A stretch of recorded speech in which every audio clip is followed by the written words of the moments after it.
All right, we're live. We're golden, hopefully. Let me double check YouTube just to make sure that everything is in order. Okay, I see the stream. 720p 60. We can make it work. And now we just wait for the folks to come in, and that will give us the approval that we need. I'm going to preemptively ask how you all are doing. Hopefully the answer is good, because I'm doing pretty good myself. All right. Hey, everybody. Hey, what's up? What's up, man? Howdy. Sup, gorgeous Taurus? Appreciate that.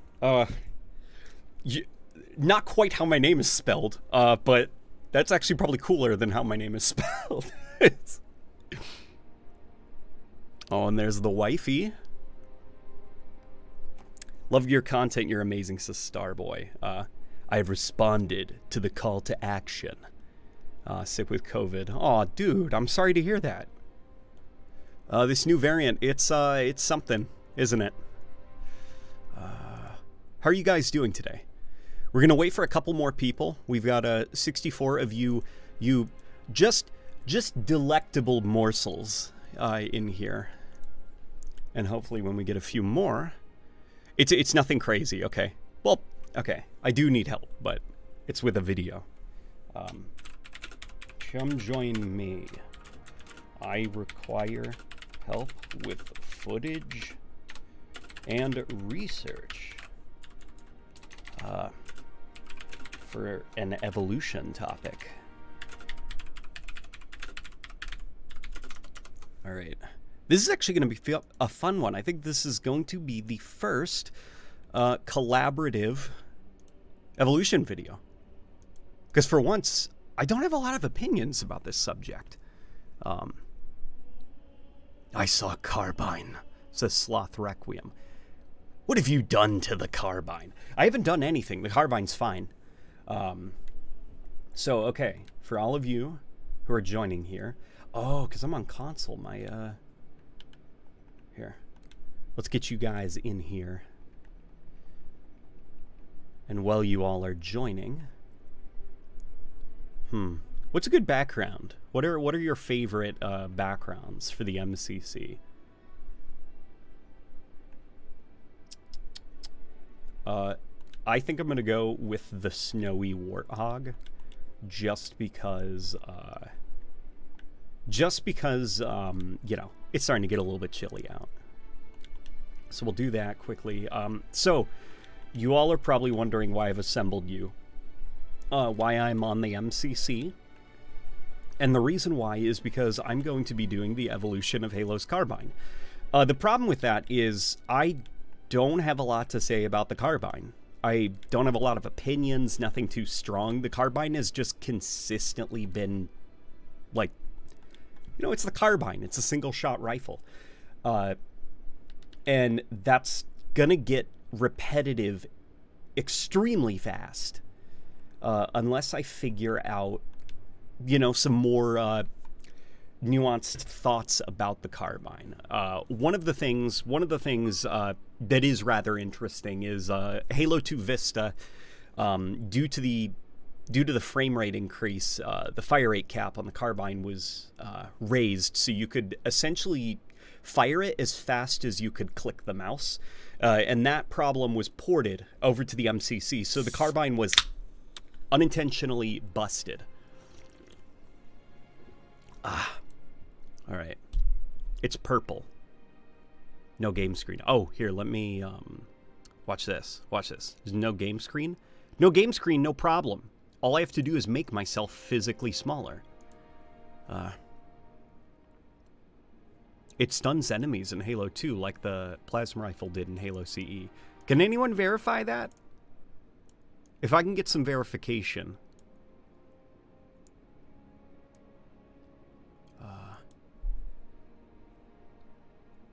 It's a diet sniper rifle. I don't think it's a diet sniper rifle. It's clearly designed to be an analog to the battle rifle.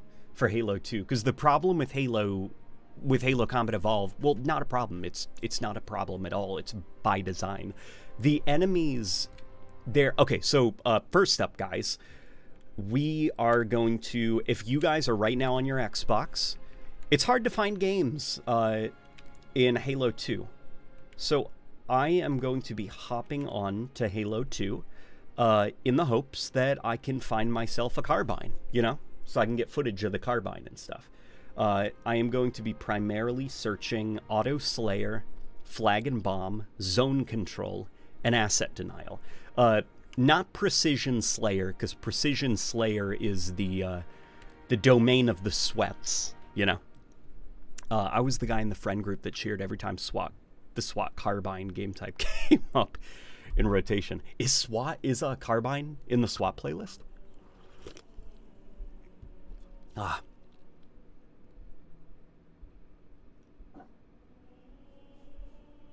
I just heard my dog make a really odd sound. Oh, he has zoomies right now. That's adorable. Get it, TT.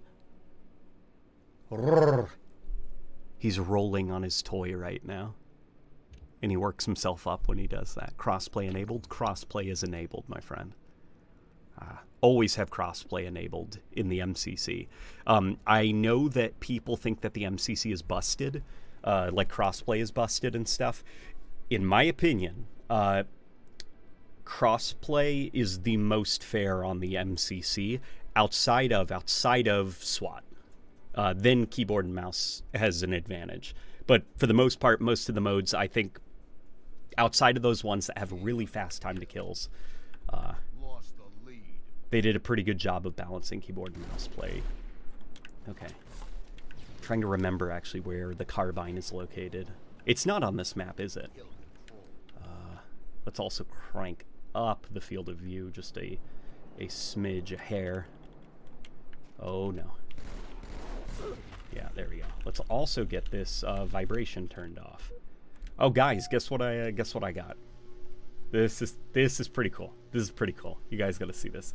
I have with me in my hands the 360 controller. It's done by Hyperkin, and it works on the Xbox One, and it feels like a 360 controller.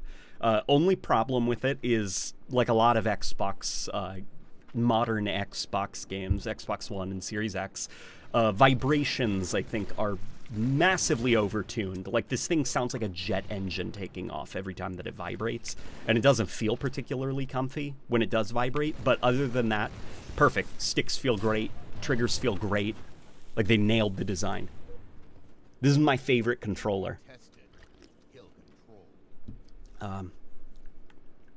Unfortunately, there's no Carbines on Beaver Creek. All right, that's what I thought.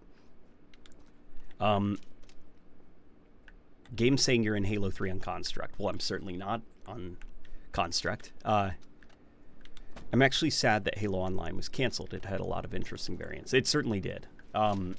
If any of you are asking, I saw a couple questions that unfortunately breezed by extremely quick.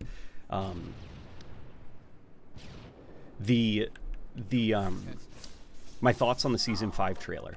I've got a lot of thoughts about Halo Infinite Season 5, and they're positive. The content that's being introduced into Season 5 is a net positive for the game. The focus on AI being added to Forge and stuff, as well as like custom game XP, like that's all excellent, and I think it's indicative of a larger thing that 343 is moving towards, which I have a feeling, I have a feeling it's the direction Halo Infinite is going in, and it's a direction that will be for the better.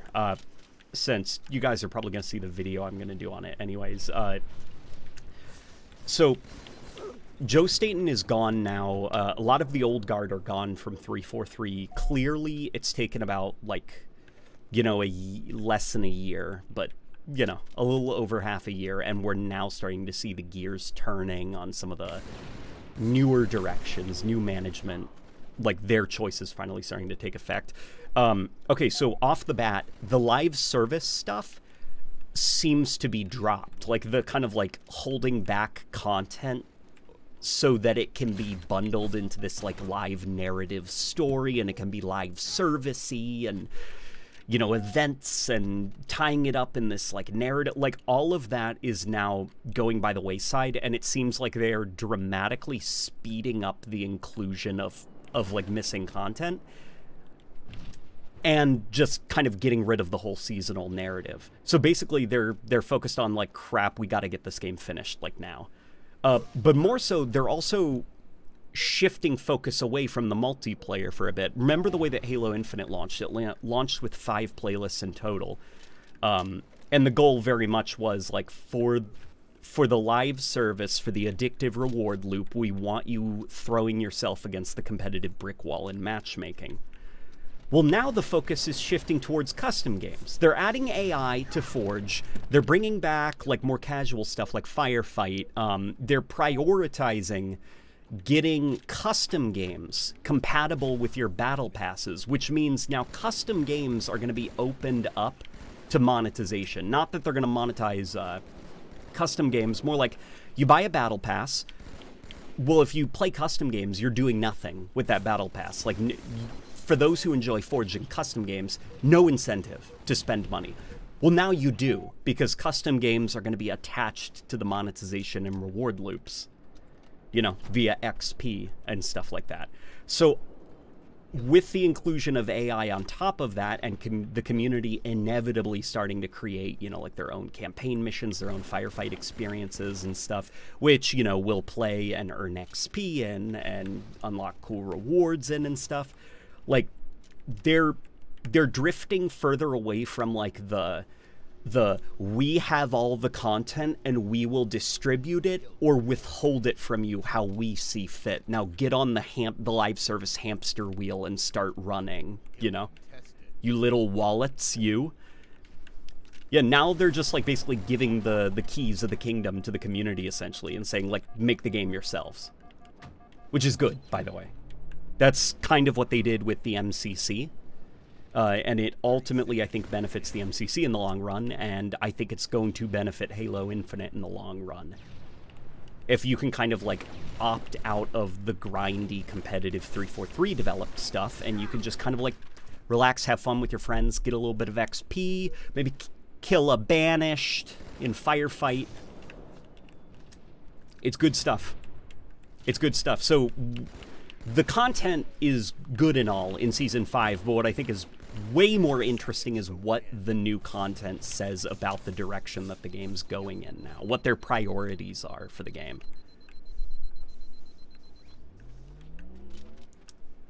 And those are my thoughts. Overblade wants a shout out.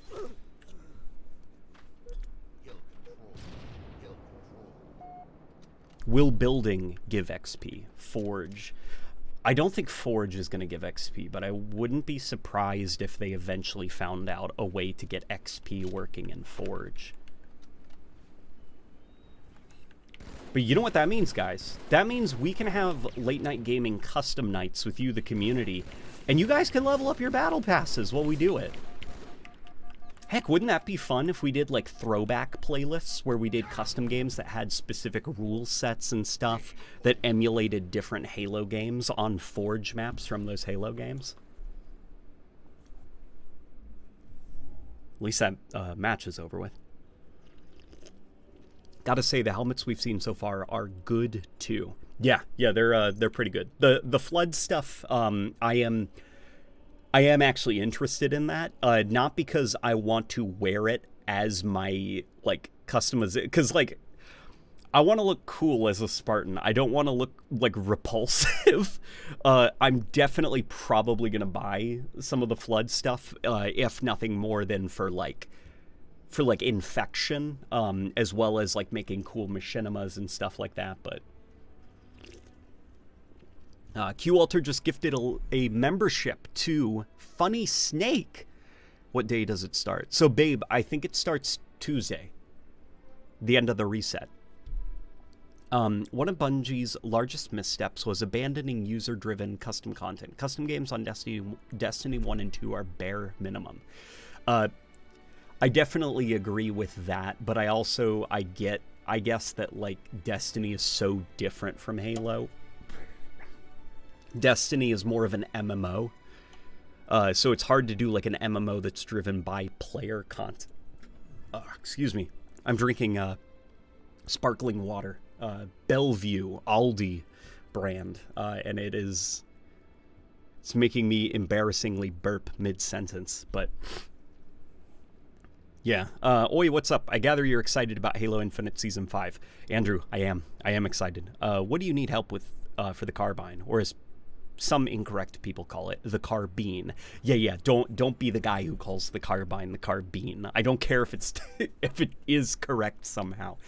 But yeah, Andrew, I am excited about Season 5. I'm excited about them attaching XP to custom games. Because, you know, people like playing their custom games, but also because it means now that you're going to be able to grind out your battle passes by playing custom games, like in ways that aren't just multiplayer, which means now monetization is going to be linked to player-created content, cosmetic monetization, that is. So that hopefully means that, like, you know, custom games and stuff will start getting, like, more support then. Because before, it doesn't make sense to prioritize development on something that isn't bringing in the money. I mean, it makes sense for, like, player fun and common sense. But when you got, like, business suits who don't have a lot of common sense, they just have a college degree, you got to convince them, basically, that this is worth investing in. But yeah, for those of you joining us, we are doing the evolution of Halo's Carbine. I am searching right now in Halo 2 matchmaking. So if you would like to join, I have got them all equipped except for precision starts, because that's where the pros reside. They've been using that battle rifle for almost 25 years now. And I just trying to have fun and capture some footage. Not trying to sweat right now. Thoughts on Bandit Prime? That thing looks straight out of Warframe, and DE has worked with 343 before. What's the Bandit Prime? I thought it was called the Bandit Evo. And isn't it... Hey, look what I just found. Hang on. Give me 1 second. Come on. Show yourself. There we go. Oh my gosh. Okay. Well, that was my 15 seconds of fame with the Carbine. But isn't the new Bandit variant, like, the Bandit is already just a DMR without a scope, but now the new Bandit variant has a scope, right? So that just makes it even more of a DMR than before. Or does it have, like, a different kind of scope, so they can have, like, the quasi aiming down the sights alongside a D-scope mechanic? I did see, like, a bizarre-looking Bandit in an IGN video, but I assumed that was a custom, like, or that was, like, a, you know, like a skin or, like, a kit that someone found.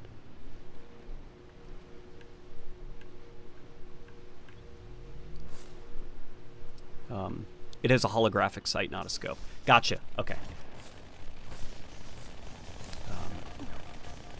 The DMR without a scope with a scope. Here, let me actually look then. What's it called? The Bandit Evo? Okay, let me see. Oh wow. Yeah, guys, it's huh.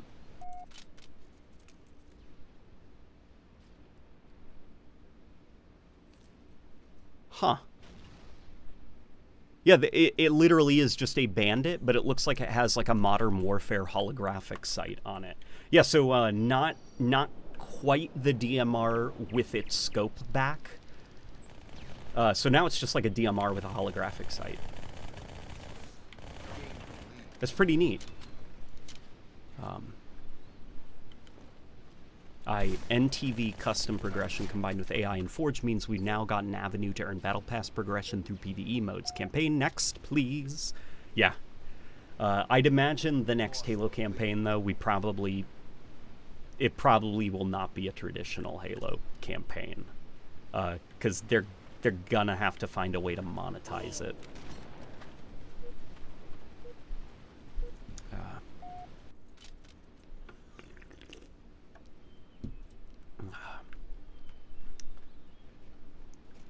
Somebody said smart link optic. I refuse to use the term smart link from Halo 5 because it's just aiming down the sights. But they didn't want to call it aiming down the sights because that would piss off Halo fans, because anything pisses off Halo fans.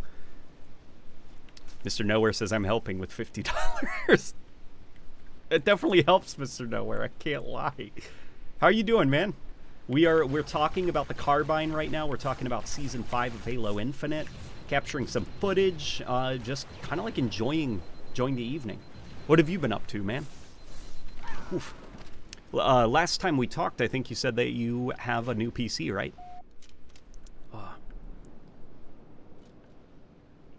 What games have you tried out on it yet?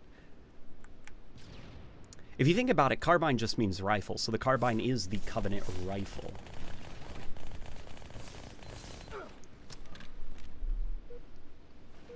Yeah. Yeah, I mean, I guess they couldn't call it the Covenant rifle, because then people will mean, like, do you mean the plasma rifle? So they had to come up with a different name for it, but everything pisses off Sonic fans. Did I say Sonic fans? I didn't say Sonic fans, did I?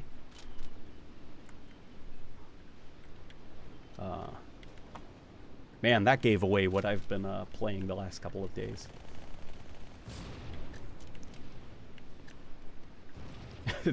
343 was very scared of admitting that they added aiming down the sights to Halo because the Sonic fan base would tear them apart. Alright. Now we're just straight up using this battle rifle here.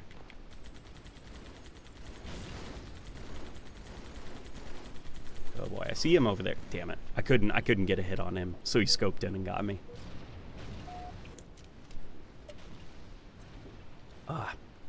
Was referring to earning progression in campaign, though expansions would be cool. Bandit Evo has a 1.6x scope. What's Reach's DMR scope magnification? I assume Reach is probably like 2, maybe 3. That moment when you get temporary banned because you forgot to unsub for some mods. No, did you do that, dude? Well, thankfully it's only temporary. Especially Sonic Frontiers' Update 3. Man, why are the Sonic fans angry about Sonic Frontiers Update 3? Literally, the biggest piece of criticism about the game was the finale of the story was too easy. So Sega went out of their way to develop free downloadable content that is optional, by the way. It's essentially like a return of the secret story from Sonic Adventure after you beat the game. And they made it free for everybody, and it's way harder than the base game. And now the Sonic fan base is like, no, not that hard.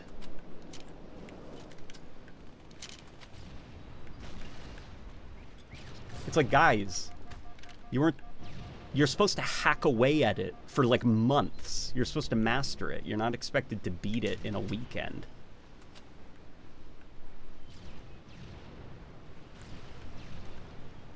Sonic fans are mad about that? Yeah, babe, that's one of the bizarre things I've learned. The Sonic fan base is, like, at the moment angry about the finale. Because apparently it's extremely difficult. Like, it's... one of the biggest pieces of criticism about Sonic Frontiers was that the finale just, like, wasn't difficult enough. Because the final boss was, like, kind of rushed. And... So Sega went out of their way to basically give fans a new ending to the game for free that takes hours and hours and hours to complete, and now the fans are, like, mad about it. And I'm like, you guys didn't deserve Sonic Frontiers. That game's too good for you. The Bandit Evo is ugly as hell. I wouldn't mind a DMR with a holographic sight in the likes of the silenced SMG from ODST, but they made it look like a Destiny 2 exotic gun. Well, somebody pointed out that it looks like they more or less just used the Carbine scope. And I saw on Twitter, or X, formerly known as Twitter, a 343 guy said that he worked on the aiming down the sights animation for it.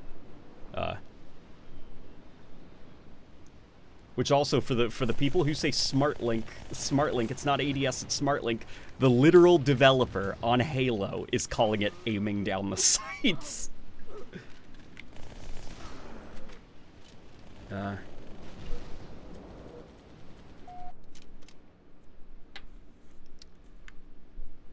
This message is for late night gaming. Halo, people rag on Halo 3's netcode, but Halo 2's is so much worse. Halo 2 on MCC feels odd. I don't know if I can blame Halo 2 though. I've played once in my entire life a match-made game of Halo 2 on an Xbox, and I remember it not feeling quite like this. That being said, that was over a decade ago, so my memory's unreliable. But I am more willing to blame something's up with the MCC than it is Halo 2. Because Halo 2 didn't even used to feel this bad when the game launched. What help do you need exactly? So we're doing the evolution of the Carbine, and I'd love some of your input on it, because I honestly don't have too many opinions or anything. You know, it's a Carbine, it's a Covenant Carbine, like it just exists. I don't mind ADS as an animation, but zoom should only increase red reticle range in Halo. It should not affect the spread pattern on weapons, and SmartLink did. Yeah, Halo 5 was them Trojan horsing, aiming down the sights into Halo to try to get the game to feel more like Call of Duty. Which it did, you know, like, to their credit. Like, it was aiming down the sights modified for Halo. But I on the topic of the animations, I don't like the animations too much, just because I think, like, snap zooming is simpler. Rather than having to physically pull up a battle rifle and aim down a physical scope. I just prefer the, like, you know, and you're looking down a magical display of some kind.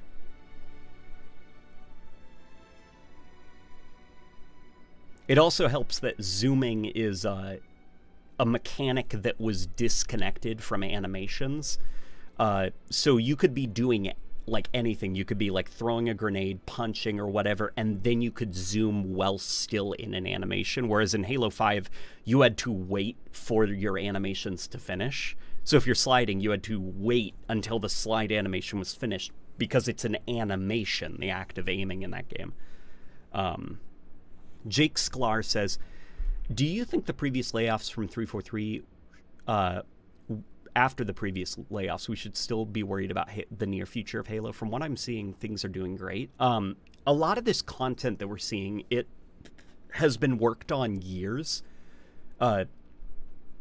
A developer recently in my DM said it's cool to see work he did in late 2020 finally being put into the game.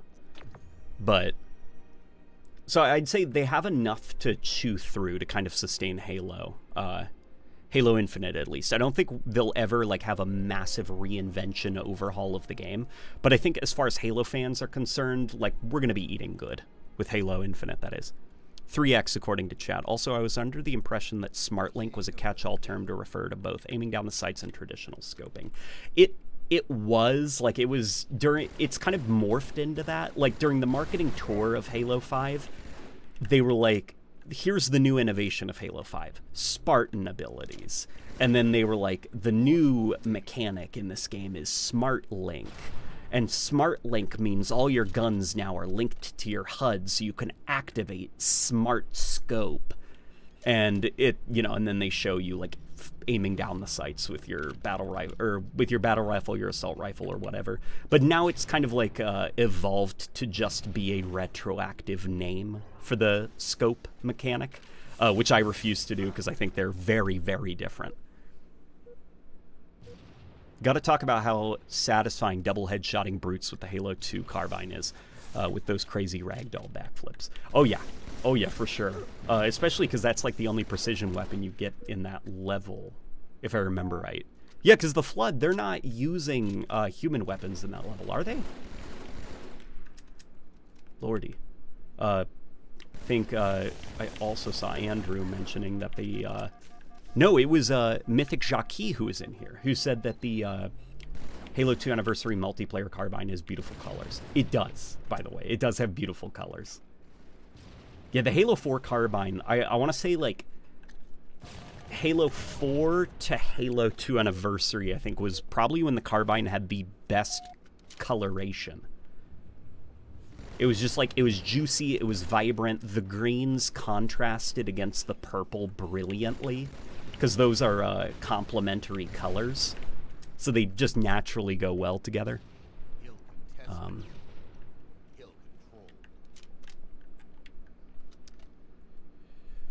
Let's see.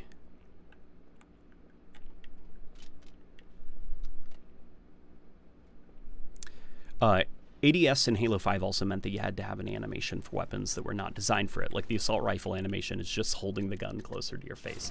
Yeah, and you could tell at the end of Halo 5's multiplayer lifespan that they aiming down the sights started to become a problem even budget-wise, because some of the weapons that were added, they just like didn't have aiming down the sights animations. It was more or less like Halo Infinite's zoom with the brute plasma rifle.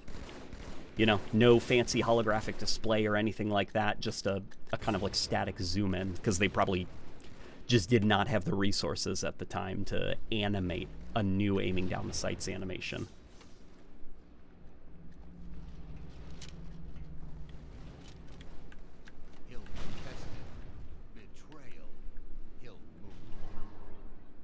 I think there's a guy up here, though. You know, it's really hard to play Halo 2 while also talk at the same time. But, yeah, the Carbine. So the reason that the Carbine was created, this is my theory without actually doing research yet. My theory is that Bungie probably identified a problem with Arbiter levels, which is, you know, going off of Halo Combat Evolved, the Covenant weapons were designed to be fired at the player. So in order for them all to be dodgeable, they're all projectile-based. And then in Halo 2, well, now you're playing as a Covenant, and you're fighting other Covenant. Like, your arsenal needs to have something with a more immediate impact and something that's headshot capable. Because could you imagine running through, like, an entire campaign and your only weapons are, like, needlers, plasma rifles, and plasma pistols and stuff? Like, you'd hate that. You know, it would be more or less the world's most boring thing until you find a battle rifle somewhere. And then you're playing the Covenant levels with human weapons, and it kind of, like, doesn't make a lot of sense. So they probably invented the Covenant Carbine so that players have access to a battle rifle analog, so that they, you know... but then that created a problem with Halo 3 when they went back to a mostly human-focused campaign, and Arbiter is like our buddy now, so he can, you know, he can use Halo weapons, or human weapons. And now you've more or less got, like, a gun whose function isn't, like, necessary anymore. Here. I should get out of these objective modes, because I feel like I'm hurting people. Did you read my super chat? I did not. Thank you for yelling. Are you going to include the needle rifle from Reach in your Carbine evolution video? I don't think so, because the needle rifle is not a Carbine. But on that topic, should I include the Stalker rifle, the Banished Stalker rifle? I tried reading into the lore and stuff, and I can't find anything that confirms or denies if it's supposed to be kind of like a branch from the Covenant Carbine that the Banished are using, but it looks a lot like a modified Carbine, right? Like, I'm not crazy. The Stalker rifle looks like, it's almost like the equivalent of, like, the plasma rifle and the brute plasma rifle, how you've got, like, you know, blue plasma rifle used by elites, red one used by the brutes. You got the blue Carbine, now you have a red Banished version of the Carbine. Like, I don't think that was intentional. I think it's honestly just red 'cause Banished. But You know what? We are going to go into Precision Slayer and Auto Slayer. All right, guys, if you're on MCC, matchmake. Why don't you do a video on Covenant snipers and talk about the Carbine? Well, the Carbine's not a sniper rifle. It's closer to a precision weapon. Well, no, it is a precision weapon. So a closer analog would be like Covenant Keystone weapons, I guess would be the best way to describe it.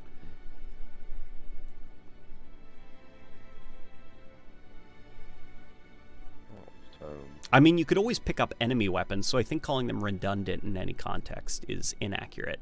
That's true. Yeah, redundant may not be the word that I should be using, but it's the one that came to my head. Hopefully, like, my overall point made sense. I'd bring up the variant that essentially functions as one. Oh yeah, the what was it called? The Blood of Mithrax? What's it called? Blood of Suban. That's the name of it. Yeah, the Blood of Suban from Halo 5, which is a needle rifle. Oh boy. I think it was originally going to be automatic in Halo 2. That's interesting. Can you find me, can you verify that for me? Because if that's true, then drawing comparisons to the Halo 1 pistol might be something interesting. Oh.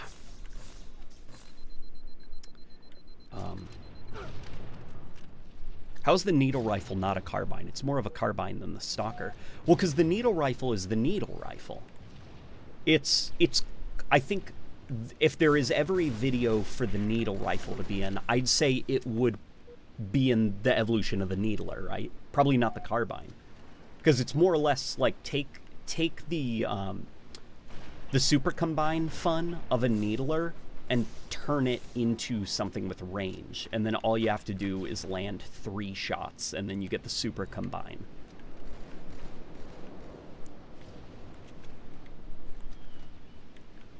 Check Vadam's beta builds. I'm gonna give that a look. Do you want to see the Saw return in future Halo games? To make people happy, sure. I don't think it's, like, necessary as a Halo weapon. What I would like to see is make the chain gun turret more fun to use.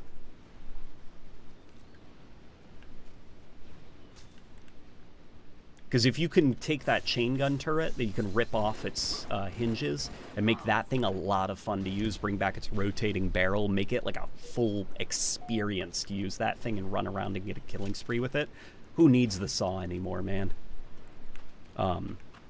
Sounds like that would also explain the sniper clone beam rifle's existence. Stalker is closer to a beam rifle, but in my opinion, it feels like the plasma SPV3 DMR. Yeah, the Stalker rifle is clearly supposed to be more of a sniper-like weapon, because I think the Stalker rifle in functionality, like it's there for Jackal snipers, you know.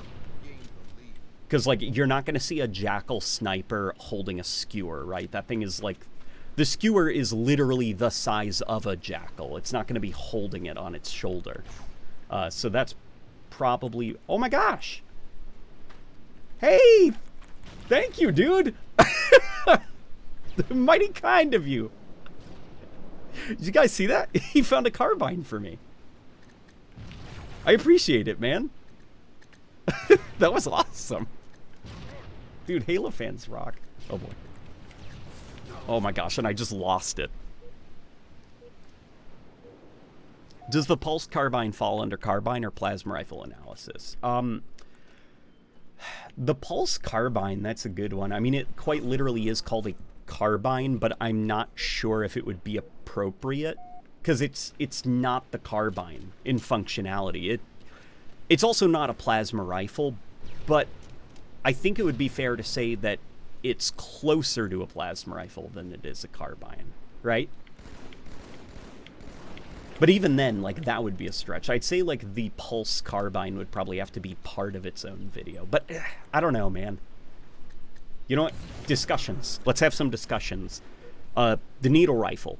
should I put it in the evolution of the Carbine? Because you could make the argument that with the Carbine's removal from Halo Reach, a gun kind of like it had to be developed, and thus you get the needle rifle. And as for Halo Infinite, kind of looks like a Carbine. You know, the stock, it almost looks like one that's been modified to fire in bursts. Stalker rifle. What should we do? Whoever did that, identify yourself in chat. Yeah, whoever was that that Giga Chat who gave me his Carbine. Yes to the needle rifle.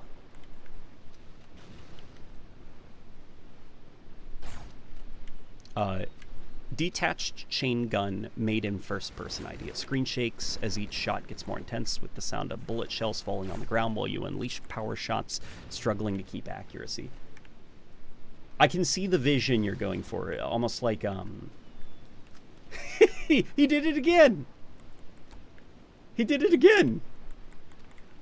Cheers, man. Oh gosh. This time I'm gonna try not to die. As for that chain gun idea, I see what you're going for.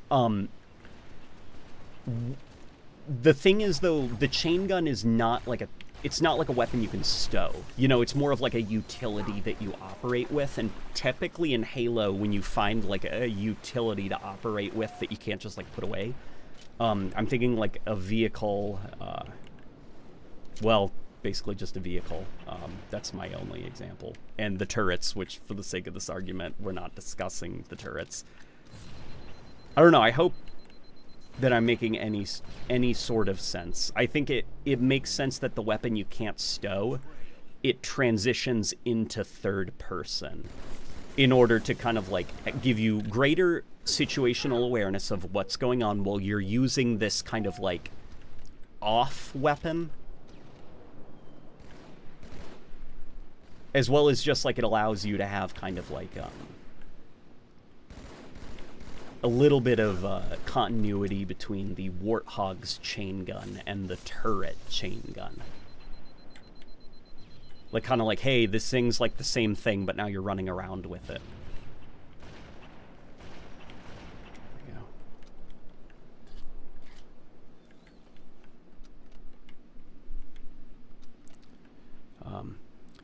The Carbine is really cool in the Mythic mod. You can hit someone with it. It stayed. Yeah, I saw that.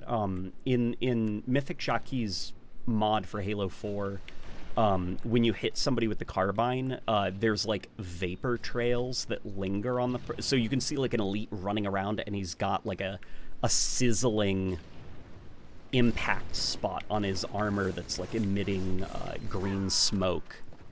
And it's actually pretty cool looking in motion. Let's do a poll about it. Not a bad idea. One problem. How do I do a poll? Let me see if I can find it. Here we go. Engage with your audience. Start a poll. Here we go. Should needle rifle be in video? Okay. I started the poll. I'm not sure. There we go. Okay. Okay, immediately yes is winning. No is down by... Oh, no is starting to gain. Wow. So bad luck. He's that dumb. He just stands out in the open. I basically a sniper minus the BS hit scan insta-kills. I definitely mentioned the needle rifle, given it's functionally a tactical rifle like the Carbine. That's a pretty decent... That's a pretty decent, I think, justification for including it. I'd also include the stalker rifle, if only because it's the existence of the stalker rifle ultra variant, which is functionally a plasma carbine. It's definitely very similar mechanically. All right.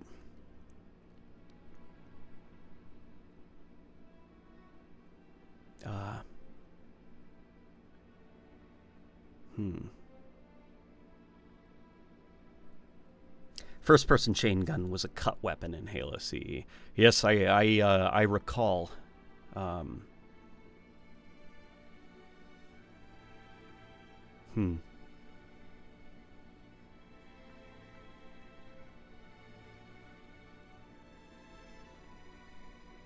Let's see. Yeah, there's about a 30-second delay. Don't worry too much about it, okay? It should be okay.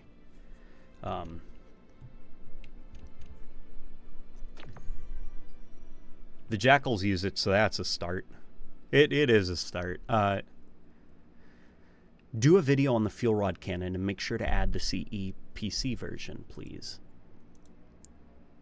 Something super interesting about on the topic of the fuel rod gun is that was a pain spot for the campaign team when it was cut from Halo Infinite extremely early in development, because the fuel rod grunts make for like a really fun they make for a very fun like enemy type. Like you see the little herd of grunts coming towards you and lobbing the super slow moving projectiles. So cutting that, you kind of like gutted a more of like a set piece enemy type where it's like, you know, you're probably going to be fine. It's more about like seeing the volley of explosives coming at you. That's like very exciting.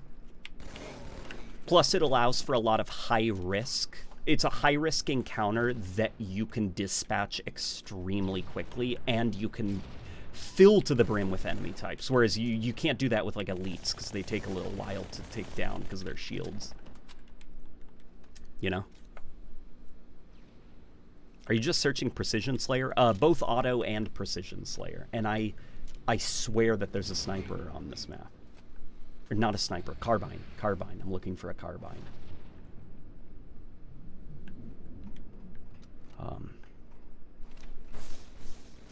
I don't think the Carbine is that important. It's not a bad weapon or a good weapon. It's very serviceable in its usage to me. Yeah, that's the struggle I'm having, is it's like, there's not a lot to say about the Carbine. You know?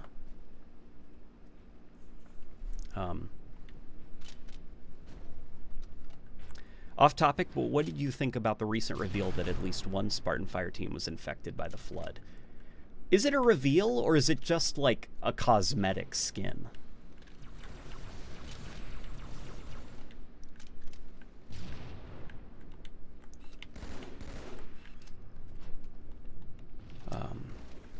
It's behind the green boxes in the shotgun room. Gotcha, thank you.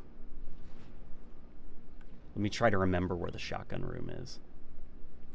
I'm embarrassed to admit that Halo, which is probably like something I should change. I should actually like get good at Halo 2.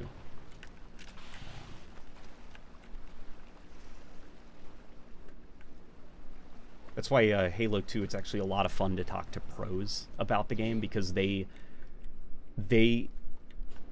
like, I understand a lot of Halo 2's mechanics, but I lack the reflexes to be able to keep up with and pull off some of the stuff that they are capable of doing. No, it's not here, is it? Are Spanker and Ravager grunts not a good substitute?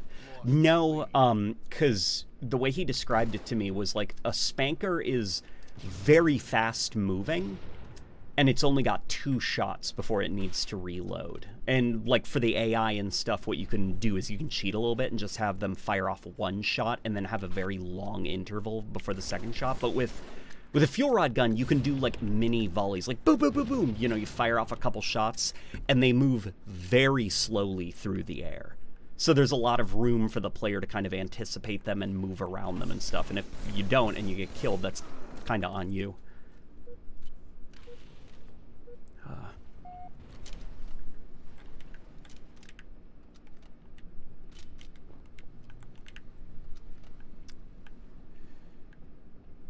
Halo 2 players are crazy for real. Yeah, Halo 2 players are nuts, man.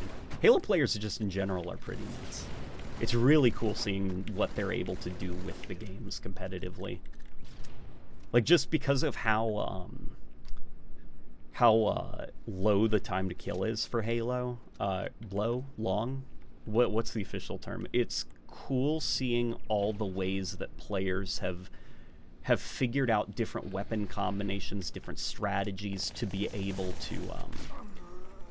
to whittle that down and speed up gunfights. It's like a level of strategy that other shooters, at least, don't really have. You know, and well, definitely Call of Duty is the bigger competitive game. Same with Counter-Strike. I do think that Halo is more fun to watch competitively. Just because the gunfights are a lot slower paced, so there is room for you to be able to be like, that's crazy, I can't believe he did that, and you followed it. As opposed to Call of Duty where you blink and a gunfight is over. Where's the Carbine? It's behind boxes. Right? Oh boy.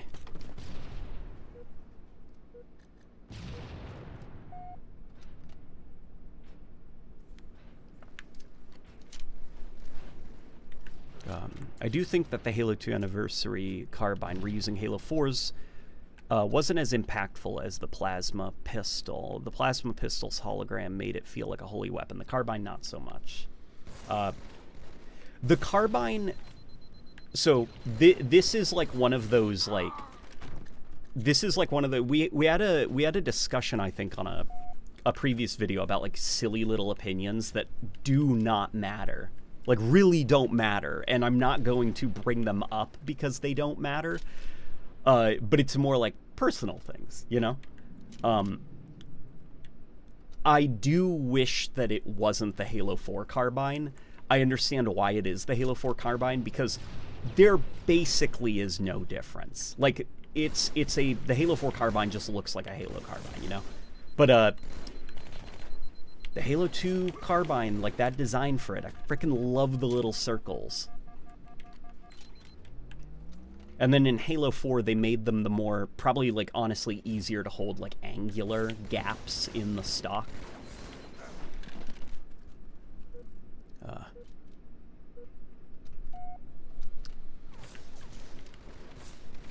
Make a video on the evolution of Covenant Keystone weapons or headshot weapons so you cover them all and don't have to try making a video about the stragglers. Interesting. Interesting. That's not a bad idea.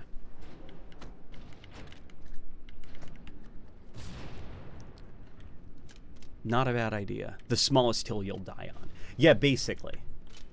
Basically, it's like if there ever was a Halo hill to die on, I'm not going to die on the hill of, like, they should have made a new model for Halo 2 Anniversary. What are we talking about? We're talking about the Carbine. The evolution of Halo's Carbine. So, okay. Overall, guys, which version of the Carbine do you prefer? In my opinion, the Carbine has more of a presence in Halo 2 than it does in Halo 3. In Halo 3, the Carbine feels kind of unnecessary, I guess, like, as a weapon. And I also do feel like, in ways that are hard to explain, some of the impact of each shot feels like it's taken out a little bit.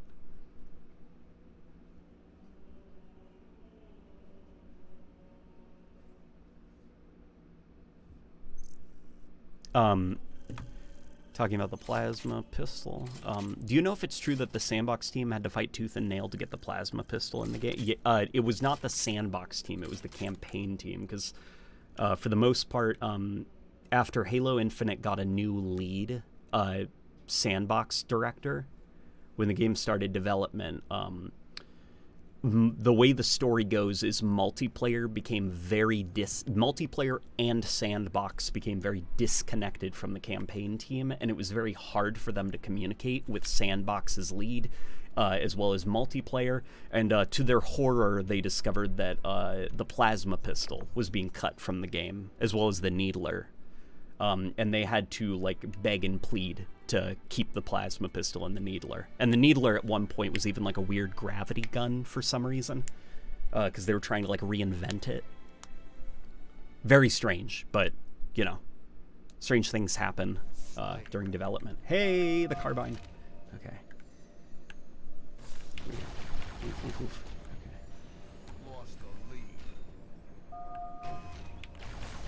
Oh gosh, over shields. Damn it. Okay. ODST kind of has the best sandbox in the series. The crazy thing is, you're correct. I think ODST is a contender for the strongest campaign sandbox in the series.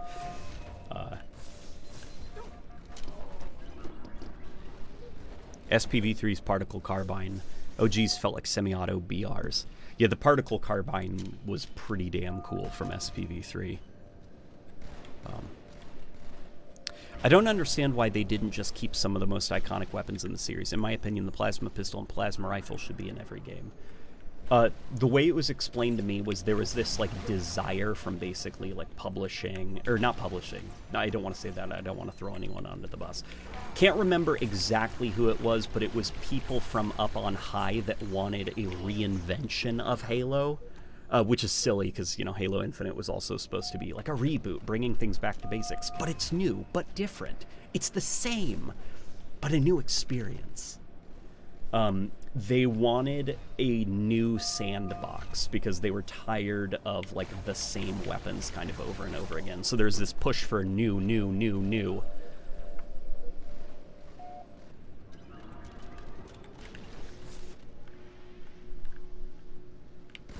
So some of it was definitely the sandbox lead not really understanding, like, campaign, or, like, not willing to work with them, but, some of it definitely also was probably, like, him feeling the pressure of, you know, like, we gotta make Halo new and flashy. What's something we could put on the back of the box? Oh, new weapons. Like, it's Halo like you've never played it before.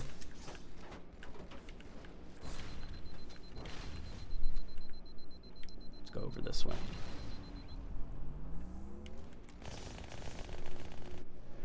Man, what if the infinite AR didn't exist? Oh, that thing was always gonna exist, though.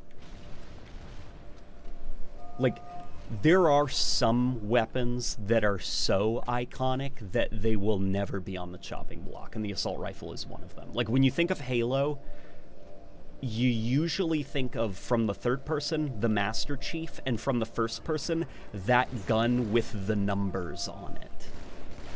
You know? The assault rifle's going nowhere.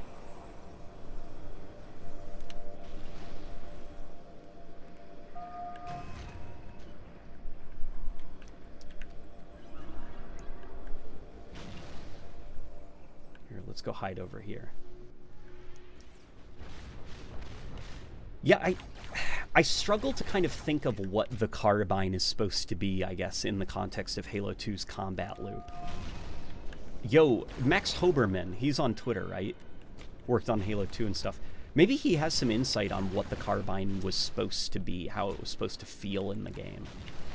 Because, like, as far as campaign stuff, my theory is that it was done because the Arbiter didn't have a precision weapon. But for multiplayer, what was this thing?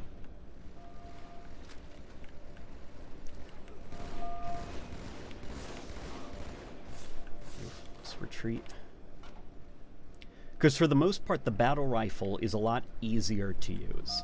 Like, way easier to use and way easier to exploit via button combos. So all in all, it's a way more competitive weapon.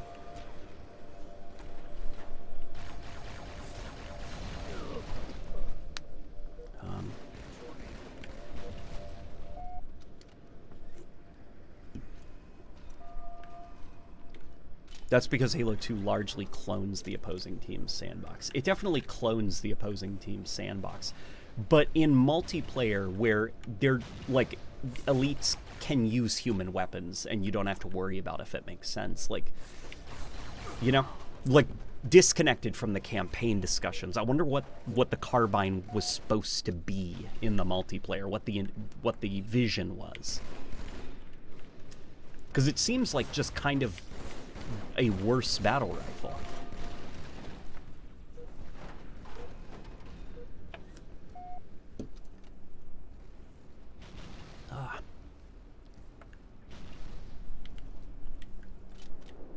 Will you ever do a video on Titanfall? I've actually already done one. But if I ever did do a video on Titanfall, I've got new opinions about Titanfall that I didn't used to have. Maybe some of it is just because I'm older. You know, and, like, you know, the brains change as you get older, the ways that you play games. But also some of it is definitely playing with the wife and seeing things she notices that I don't pick up on. Because I kind of live in my own bubble.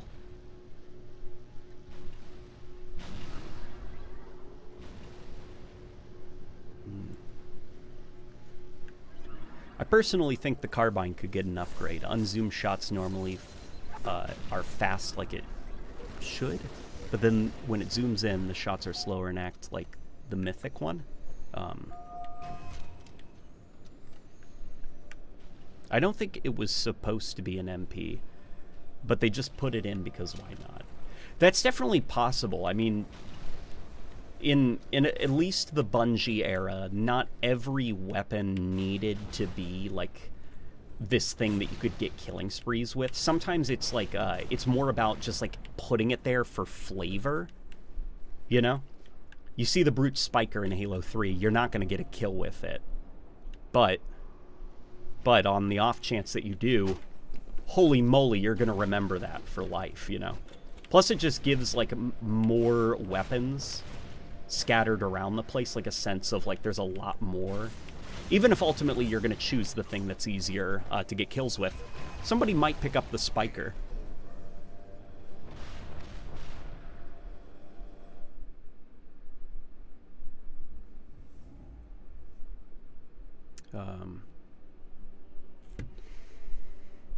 Thoughts on the Titanfall 3 rumors? To be honest, I feel like it's a lot of copium.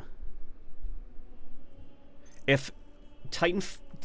feel like it's a lot of copium. Late night, if you had to pick, Prey from 2006 or 2017. I've not played the 2006 one, so I'm going to go with the 2017 one. But even then, it kind of sucks because those games are very disconnected from each other. In my personal opinion, I've heard this before, and I forget who coined it, but Prey 2017 it would have made way more sense for the game if it was called Psycho Shock instead of Prey. Because it's clearly more of a System Shock / Bioshock game than it is a Prey game. And because, you know, the whole focus on the game is like the brain and stuff, it should have been called Psycho Shock, not Prey. But the sidekick is its own animal entirely. The sidekick was born, if I remember correctly, from what's it called in Halo 5, that variant that reloads faster and swaps faster for the Magnum? Like, it's close range, but it has the trade-off it swaps very fast, and you can reload it very quick. So it's almost more of like a utility, or not a dude, the term utility weapon is very confusing in Halo. It really is a weapon that is reserved for situational purposes, almost like a utility that you would pull out when the situation arises. Which is why I'm trying to get to using the term keystone weapon to describe things like the battle rifle, but yeah, it was the Gunfighter Magnum. That's what it was called. Yeah, it was inspired by the Gunfighter Magnum. I wouldn't mind seeing the OG plasma rifle model with the pulse carbine's functionality, which is how I envision it in my Nebulous rework project.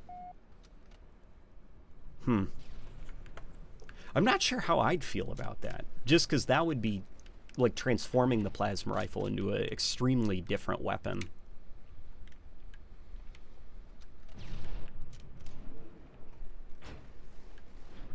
As well as, I'd imagine, like, the reason that the Pulse Carbine probably has, like, the tracking capabilities and stuff, and you don't have a plasma rifle, is probably thinking in the context of, like, the campaign, where you've got these large Destiny-esque environments where you're engaging enemies from well over, like, 50 meters away.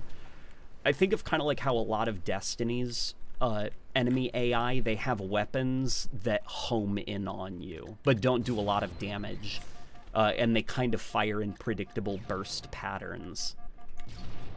Like, I just imagine, like, an elite on the other side of the hill just, like, scatter firing a plasma rifle, and not a single shot hits you in Halo Infinite's campaign, versus the Pulse Carbine, where it's like, at least some of those shots are probably going to hit you, unless you start strafing. So, like, the Pulse Carbine, what I'm more confused about is where it fits in the multiplayer, because it's encounter engagement distance, like, weapons like the assault rifle are extremely easy, dare I say, overpowered and in need of a nerf. Like, at close to medium range, which is kind of where the pulse carbine should be used. So there's never a situation where a pulse carbine user is going to win an engagement against a sidekick or a assault rifle. And then at medium range, that's kind of where the battle rifle reigns supreme. And there's, you know, not really a situation in 4v4 where the battle rifle is going to lose to the pulse carbine. In big team battle, there's too many players at any given point because of the increased player count for like micro strategies to form. So it's really like whichever weapon will mop up the fastest. I do have to say though, the pulse carbine fits really well into squad battle. Most of my time in Halo Infinite getting kills with that weapon, it's been in squad battle. And I think it's because now you have bigger play spaces, but less players than big team battle. So you have enough, like, kind of time to actually, you know, pew pew pew pew pew pew pew pew, get all your shots out without 5 different battle rifles clobbering you from 6 different directions. That doesn't make sense mathematically, but it's okay. Don't worry about it. PvE enemy pulse carbine shots don't home in on you. They do, don't they? I could have sworn they do. If they don't, then if they don't, then I'm gonna have to rethink what that thing's role is. Because it's also a little bit odd, right? Like it's not the Needler's the weapon with the homing abilities. Not really a plasma weapon.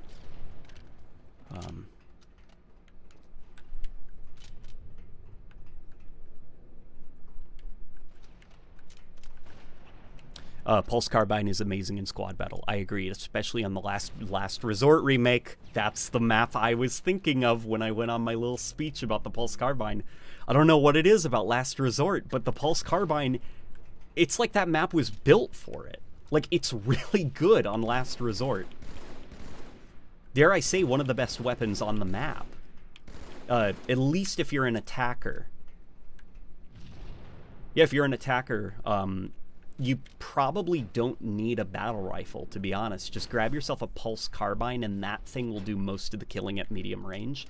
And then reserve your secondary slot for something close range when you actually get into the base to get their flag.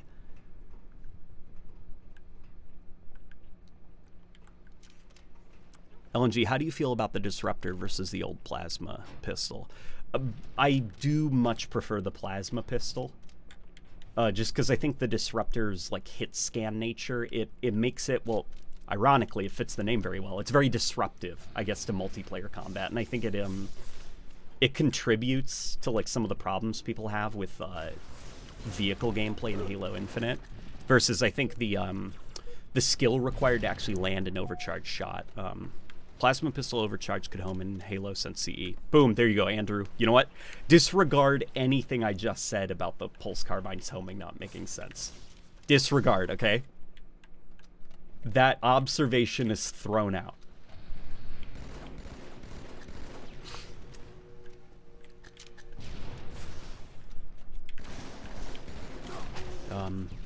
What is your favorite Halo map? Mine is Headlong. Dude, love Zanzibar / Last Resort.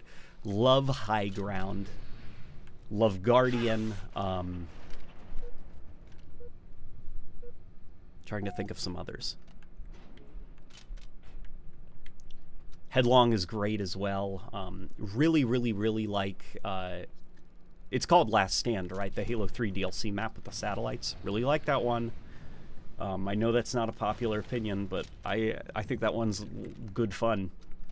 I like, for big team battle, I really like the base attack fantasies.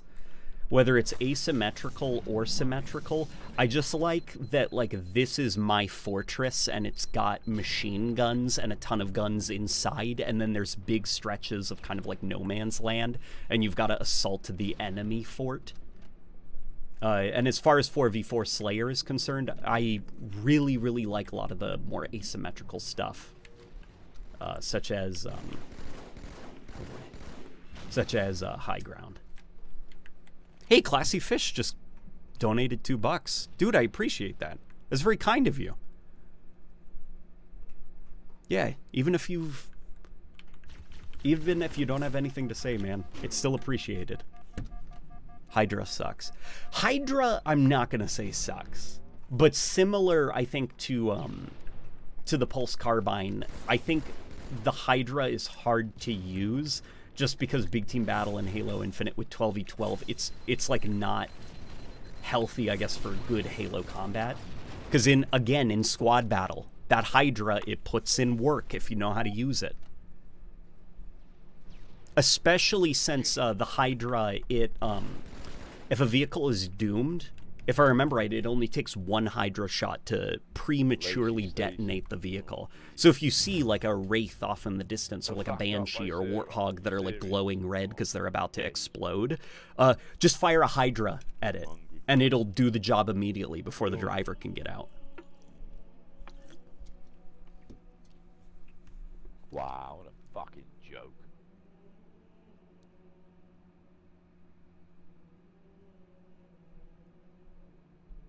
The Hydra in Infinite feels less powerful than Halo 5. Oh, that's by design, because the Halo 5 one was very, very easy to use.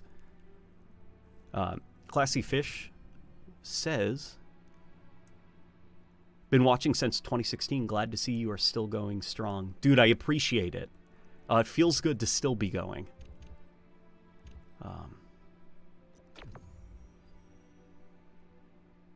How are you feeling about Season 5 of Infinite? I'm feeling very positive about it. I'll probably give my speech before, but somebody brought up something interesting, which is, have I seen the unfinished Season 4 cutscenes? I have seen the unfinished Season 4 cutscenes, and it is the last of Joe Staten's work on Halo. And it's very disappointing. And, well, yes, it's hilarious that, like, 4 Spartans, right? They're unable to take down an empty suit of armor that is locked in place. And they've got, like, a knife, and, like, they're just struggling. Like, the drama of the scene worked, for me, at least. And I think it was more so a limitation, the reason that you know, kind of like, we have to stop, and they're like 5 feet away from each other, and just like nothing's going on, and it's like, come on, guys. Come on, just take a couple steps back, and then roll a grenade across the floor, and Ratus is done. It's probably, unfortunately, a budget issue, more than anything, because it's like, listen, when you're making, like, a cutscene for, like, for a multiplayer update, you're not going to have the same budget that you're working with when designing, like, a campaign cutscene, you know?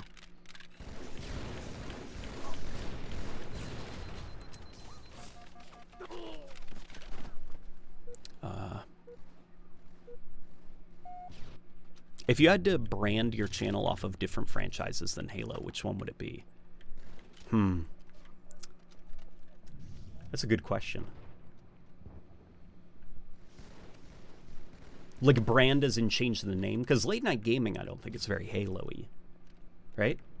Or, like, if I had to focus on other franchises.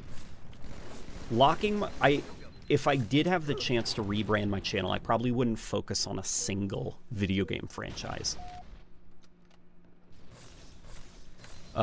Plasma Caster was kind of cool. Covenant Exploding Crossbow. Yeah, it had a cool design. I do like how it's like kind of like all folded up and stuff, and then when you start charging it up, it's like, hey, this thing kind of looks like a crossbow.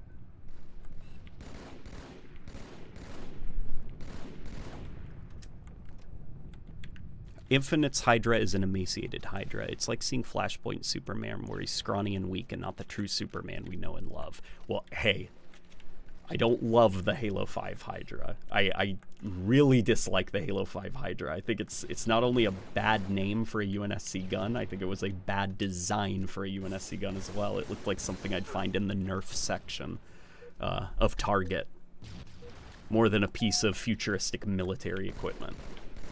So the Infinite Hydra, I very much, very, very much welcome the redesign.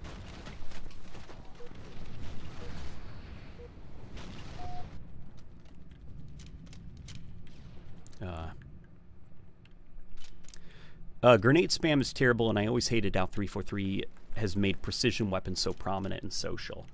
I think 343's kind of done the opposite for Halo. Because they've buffed the assault rifle and even given it like a headshot multiplier, and it was really the Bungie games where you used the precision weapon as your primary and then, you know, your secondary slot for something more situational.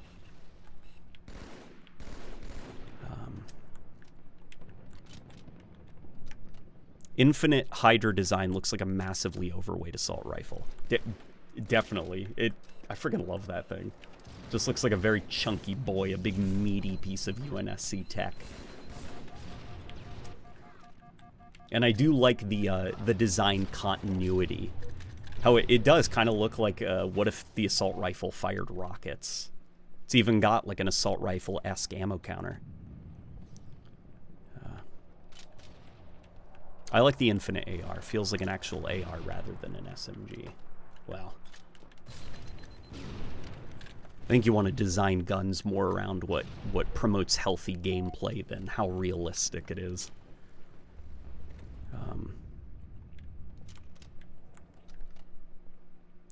What really does 343's designs dirty is their use of colors. For sure, for sure. There's that coating that you can get for the Carbine that makes it more, like, black. It's coloration, and it immediately, at least to me, like, it looks a lot cooler, I guess, than the base coating. Oh, boy.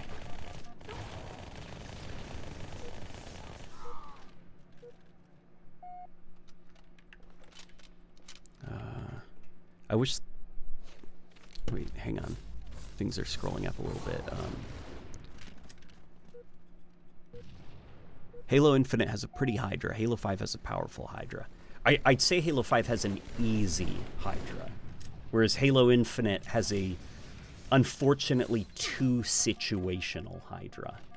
I think the Hydra is just like kind of like a weapon that maybe didn't need to be one of the premier weapons of the game, you know? Like, I think of, like, the missile pod from Halo 3 and Halo 5.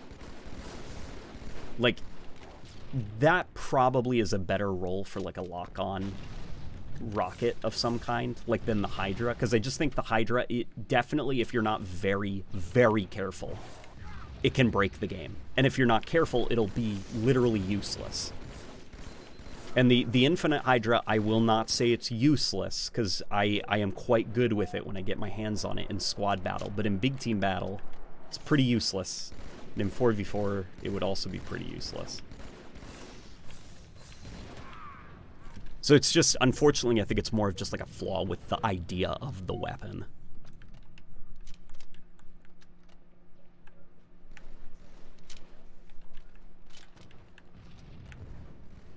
Halo Infinite's AR, time to kill, is pretty similar to the SAW, now that you mention it. Yeah, it's too much range. Kills a little bit too fast. It doesn't make the encounters that interesting. And I think makes the matches feel unintentionally sweaty.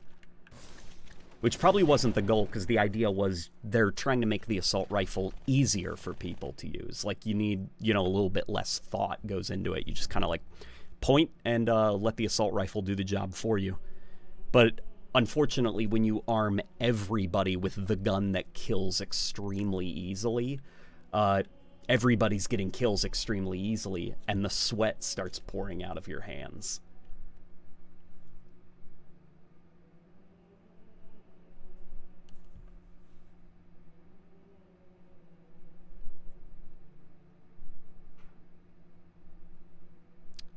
Good rocket kill. Thank you. Appreciate that.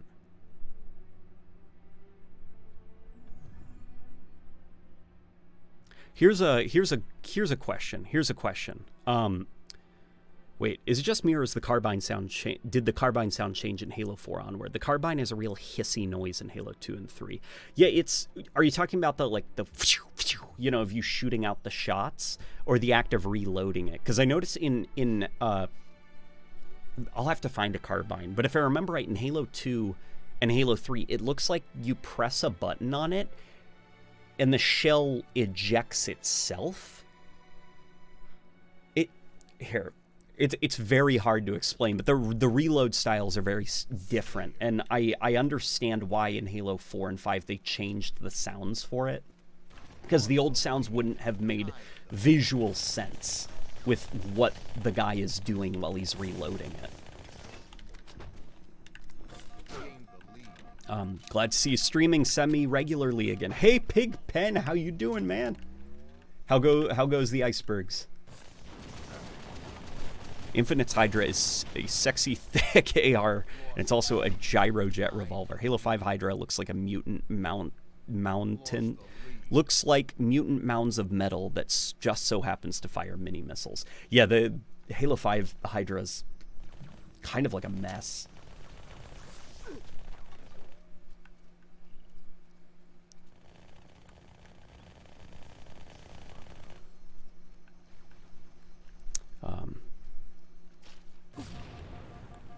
It's like the radioactive gas is leaking out and dosing you. That is something that I like about the Carbine, like a little bit of flair, is just that, like, as you're firing it, and then you reload it, and it's like you pop it open and the canister comes out, and it's just so much gas is coming out. And thank God Spartans wear helmets, because could you imagine being near that thing without, like, a helmet to filter it and breathing in? Like the gas is glowing. Like, don't breathe it in. Do you miss the sticky detonator? I do. Oh, yeah. Dude, the sticky detonator, that is... So, remember the landmine from Halo 3? That thing wasn't very good. It wasn't a very good piece of equipment. The sticky detonator is far closer, I think, to the fantasy of laying a trap for an incoming warthog. And it is very much a shame that it got the cut. Because that's a very fun idea for a weapon. I loved doing that in Halo 4's Big Team Battle. Just running out into like a path that I know vehicles always travel down, laying down a little shot, and then going and hiding in a bush, and just like, you know, the little boop, like that beep, beep, like the indicator comes out on the side of the gun, and you're just kind of like, come on, and then you see that little dot moving, and it's like bingo, and then you hit the trigger, and it's like double kill. Great. I love the sticky detonator.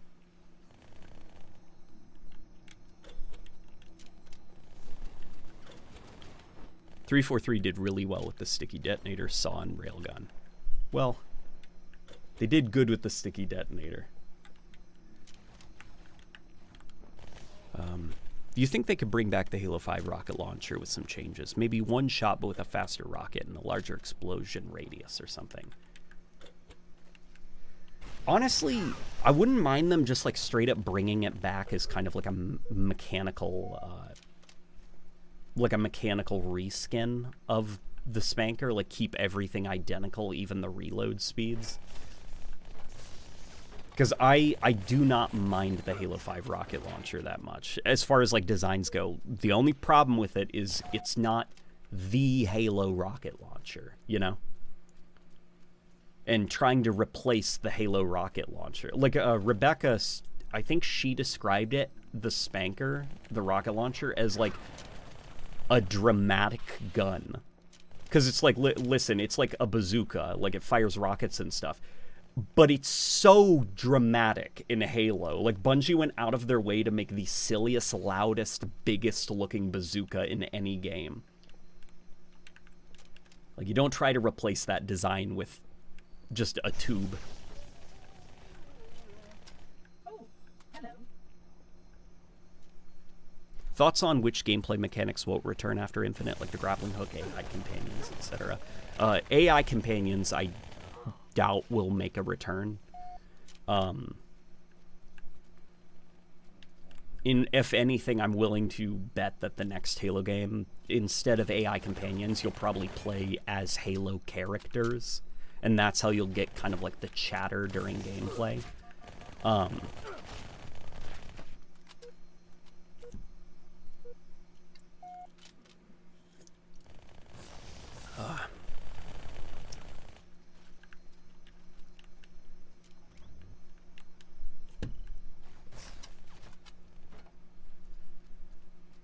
Do you miss the plasma rifle? Oh, of course I do.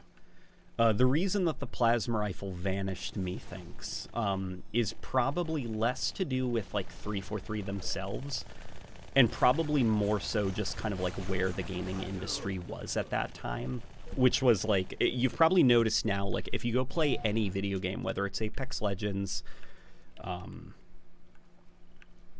well, that's the only sci-fi game I can think of right now off the top of my head. Apex Legends, Destiny, even like the futuristic Call of Duties and stuff, like, you know what a shotgun looks like, right? Like, you don't have to have picked up the gun. All you have to do is look at it laying on the ground, the shape of it, the general just silhouette, and you're like, I'm willing to bet that thing's a shotgun. And sure enough, you pick it up and it's a shotgun. It's just design language for firearms in games has kind of homogenized now. And it's mostly a readability thing. Like, in Halo 4, a lot of design iteration went into making sure that the silhouettes of weapons could be, like, anybody who comes over from Call of Duty could find the scatter shot on the ground and they go, oh, that thing's a shotgun because it looks like one. So it's rather, they originally started out Halo 4 concepting very alien designs for the Forerunner and Covenant weapons, and as they play tested the game, you know, like the younger folk as well as some of the other people that they were trying to bring over to Halo, they just kind of didn't understand the weapons they were picking up, so a lot of things were redesigned to look more familiar to casual shooter fans. And I'm willing to bet that's why the Storm Rifle replaced the Plasma Rifle, because, you know, Storm Rifle's boring, but it definitely looks like it fits the Assault Rifle role.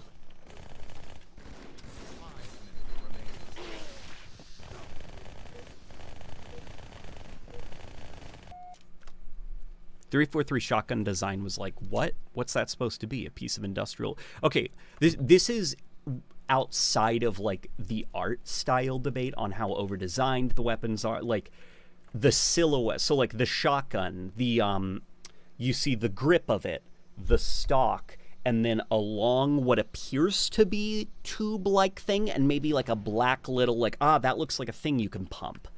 Like, it looks like a shotgun, a very ugly shotgun, but it does look like a shotgun. And same with the scatter shot. Like, the scatter shot does kind of look like a sawed-off shotgun type thing. It definitely doesn't look like it would be a rifle.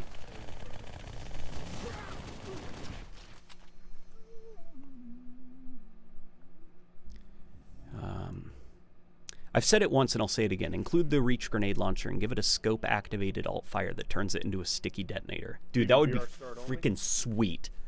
That would be freaking sweet, man.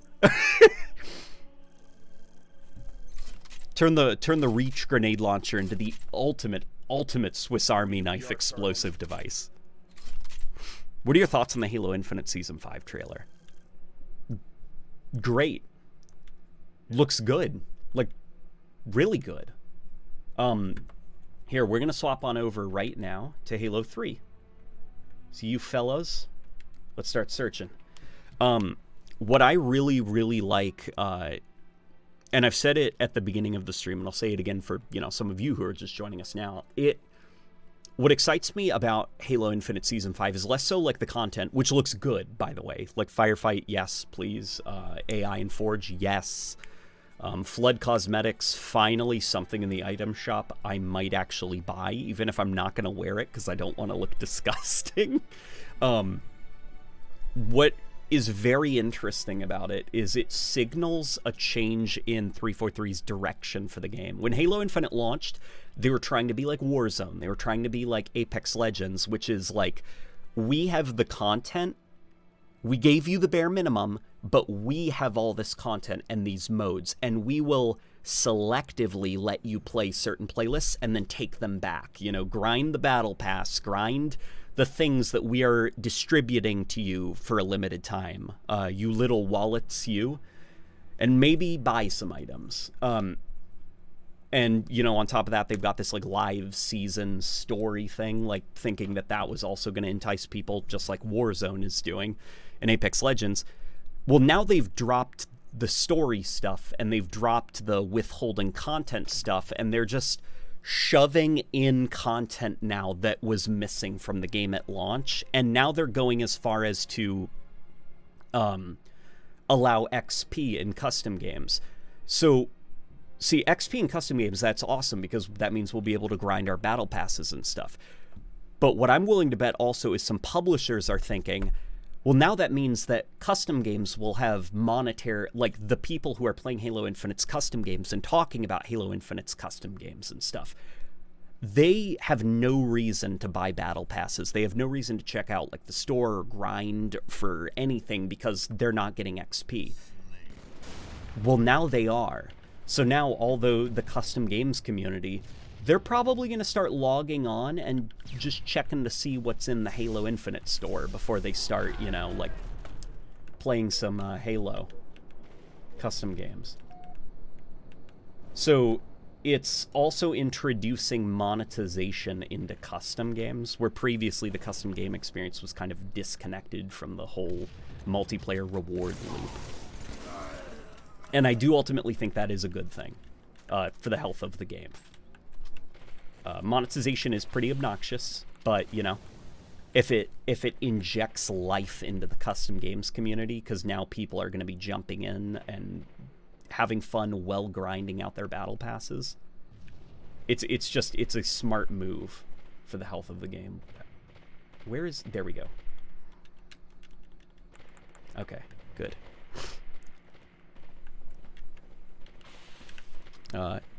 Yeah, Halo 4 and 5's shotguns suffer from the same problem as the Doom 3 and 2016 shotguns. They look like handheld spaceships. I'm glad I'm not alone. I thought the Doom 2016 shotgun was kind of dumb looking.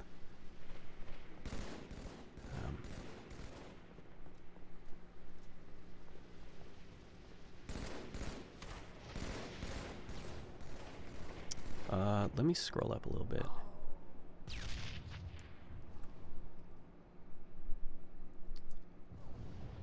Yeah, they used to be a totally isolated ecosystem. Yep.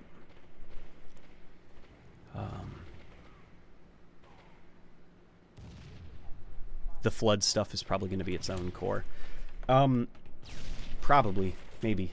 But also what is kind of exciting actually about the flood stuff is it's a, in my opinion, better focus of Halo's efforts, because I'm willing to bet those flood skins are going to make a lot more money than whatever that stupid cyberpunk thing was. Like the crisis thing. Like, the flood stuff is going to make more money. So it's also just like for a company right now that needs money, it's a smarter investment. Whereas before, I think they needed money and they were making bad decisions by investing in these kind of like non-canon, like trying to court people who were not Halo fans. Like, they've all left, you know? All you've got left playing the game now are Halo fans. So what do? Like, come on, everybody! Be a flood! You know, what the dream that I've been pitching for a while is introduce a low-poly combat-evolved armor set. I want my hands to look like they have 4 polygons in them. You know that would sell, right? And yes, I have seen the combat evolved armor set. It looks very cool from the back. I hope to God it's not the combat evolved anniversary armor.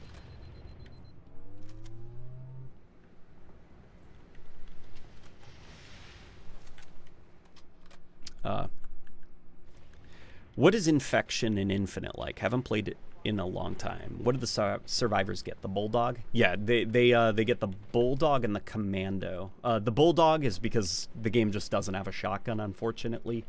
And the Commando is because the sidekick is too easy to use. And the battle rifle is far too easy to use. So the Commando, thankfully, it's sloppy enough to where you'll probably miss your shots. You know, you're not going to be getting free headshots with that thing.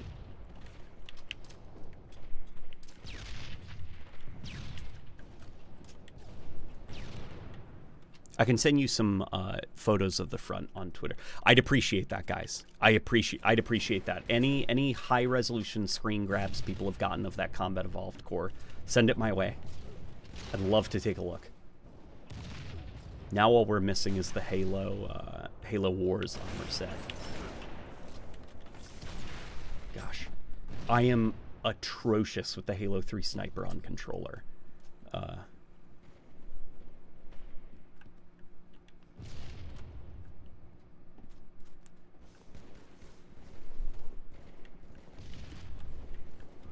Infection's pretty good, to be honest. Infection's always good. Every iteration of Infection has been a ton of fun. You know, flaws and all. What I do wish that they would change, though, for Infection is I wish they'd re-enable player collision, because it is... Hey, wait, what about the needle rifle from Reach? What is the best weapon in Reach besides the plasma pistol? Also, hi, says Xenombine? Hopefully I said that right. The needle rifle from Reach. People have been voting. I might have to mention the needle rifle from Reach. Probably not like a full-on in-depth analysis of it, but I will definitely have to mention that Reach opted to not include the Carbine and instead substituted it for the needle rifle. And best weapon in Reach besides the plasma pistol. Best weapon in Reach, most creative or best weapon? Because I rather like Reach's pistol quite a bit. If nothing, then for the design and the animations of it. But, what was I saying? What was I saying before I responded to that kind gentleman?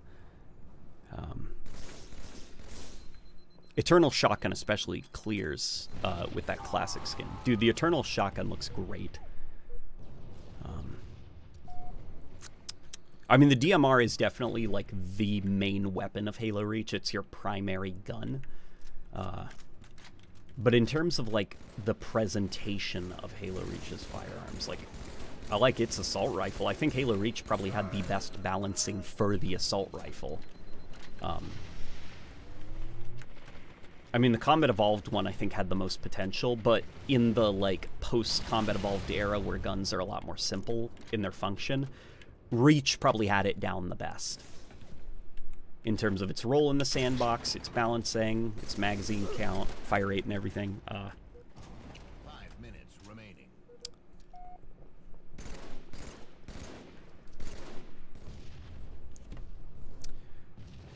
So, Xenombine just donated $13.37, so leet money, one could say. Says, hang on. Which I appreciate the joke. Color me a cynic, but I dropped Halo Infinite after I beat the single player once on Legendary. Compare that to Halo 2 on Legendary, a game I still play to this day. Yes, Halo 2 on Legendary. No, it's okay. I'd say you're not cynical if the game just wasn't your thing. What I think Halo Infinite could really benefit from, and it never will get this, unfortunately, is I think new skulls could do a lot to make Halo Infinite's combat more fun and more customizable, I think. Because Halo Infinite's campaign, the core combat, I think, is good. Like, very good. It's different for a Halo game, but it's fun enough, and I think more tweaks via skulls could be, like, a great way to kind of expand the game's replay value for people. Ideas that I had off the top of my head were overcharged plasma pistol shots can now EMP vehicles, whereas electric weapons will no longer EMP vehicles. Like, you could call the skull the switcheroo skull or something like that. Just as, like, you know, nostalgia. I had a whole list of skulls, actually. I had, like, a ton... Some pretty interesting,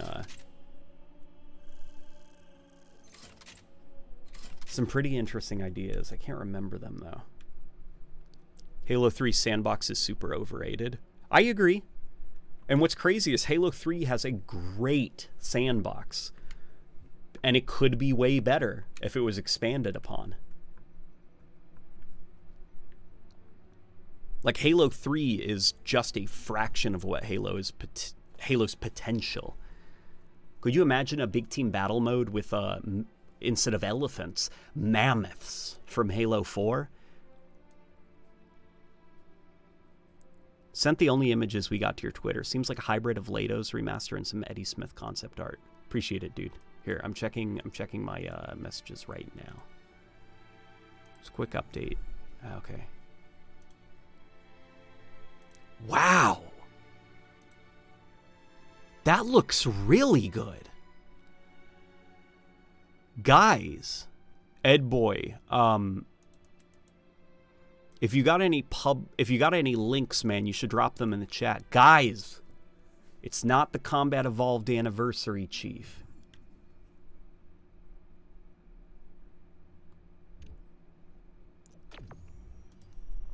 Here, we'll close the poll for now.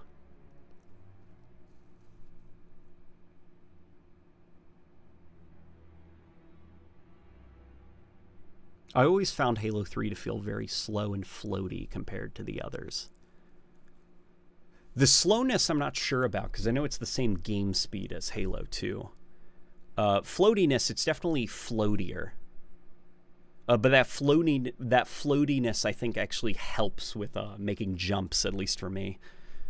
I really love Halo 2's multiplayer. Issue is, I kind of played Halo 2 too much, so most people can't keep pace with me. Reverse skill issue, lol. Also love your videos. Dude, if you play Halo 2 competitively, is there a, or not competitively, like if you're pretty good at Halo 2, do you have DMs? Can I slide into your DMs? I'd love to hear, or if you're going to stay here, I'd love to hear your in-depth thoughts on the Covenant Carbine and what you think its point is in multiplayer. Because, like, the battle rifle is obviously the primary weapon for Halo 2 multiplayer, but the Carbine, I'm not quite sure what it's for. I think in the campaign, Bungie probably used it because, like, the Covenant needed a battle rifle analog, or the Arbiter missions would not have been very fun. But as for multiplayer, where that's not a problem, what role did the Covenant Carbine fill that the battle rifle didn't fill already on its own?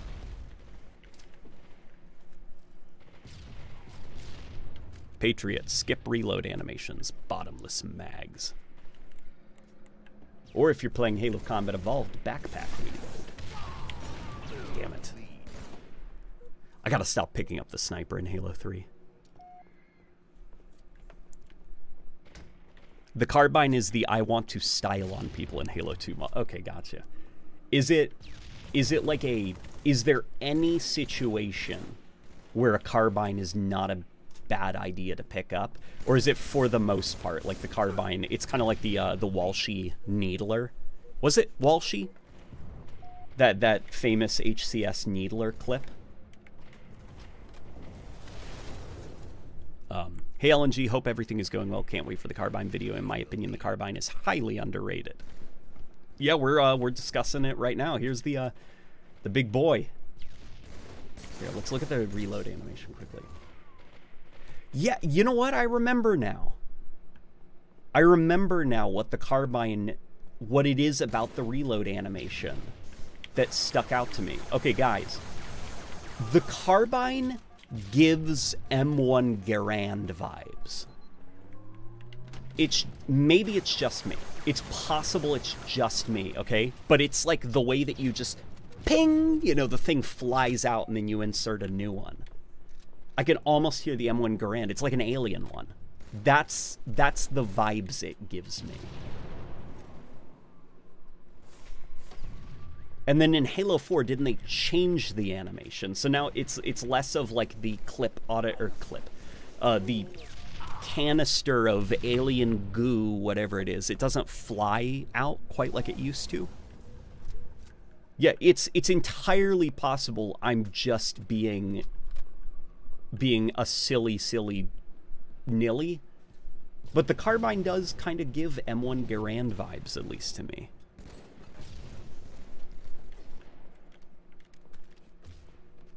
Oh boy.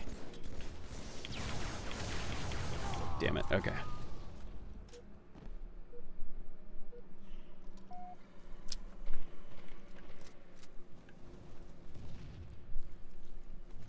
BXR is the scariest thing in Halo 2. Yeah, the BXR is a nasty, nasty piece of work.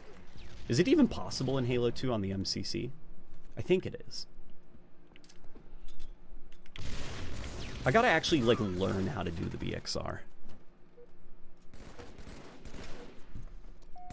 Have you seen the Hyper animation with the Carbine? I have not. Hyper did a Carbine animation. I know he recently did the Needler.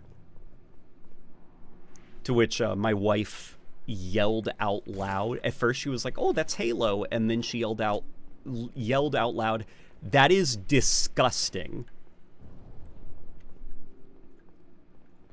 The Hyper Needler.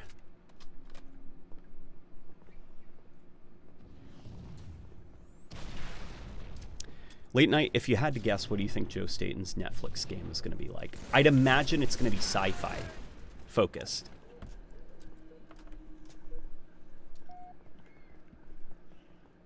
BXR does work in the MCC. It's just hard to pull off. Dual shots are hard on MCC due to the increased fire rate. Okay, BXR.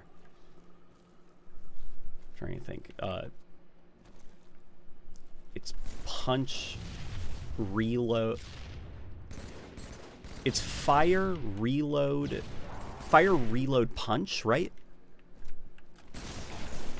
Because I play bumper jumper, so I'm trying to think of what the equivalent control scheme is.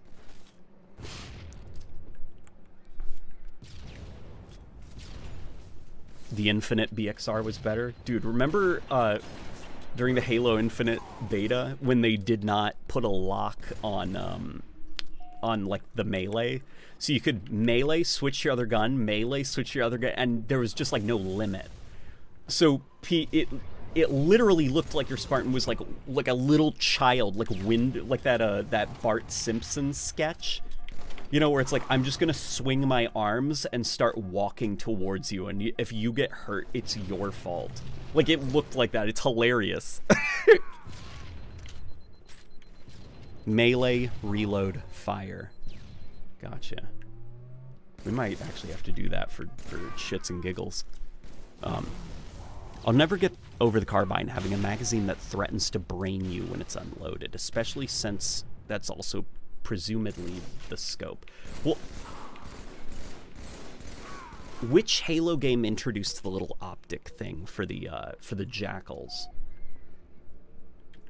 Because for the elites, at least, I assume that they don't need to aim down like a scope.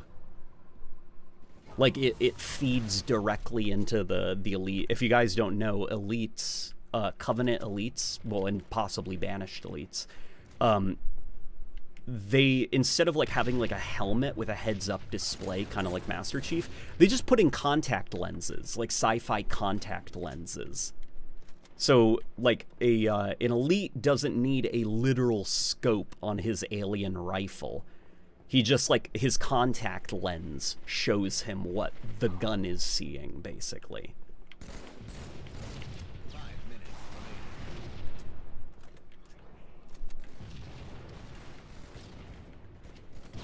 remaining. Oh yeah, Rebecca sing Jotaro Kujo.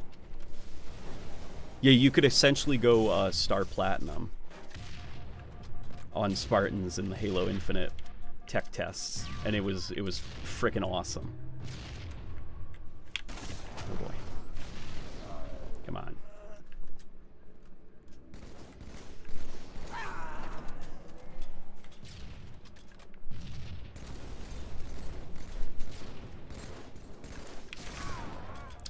Do Halo 2 Anniversary Jackals have little goggle scope thingies? I can't remember.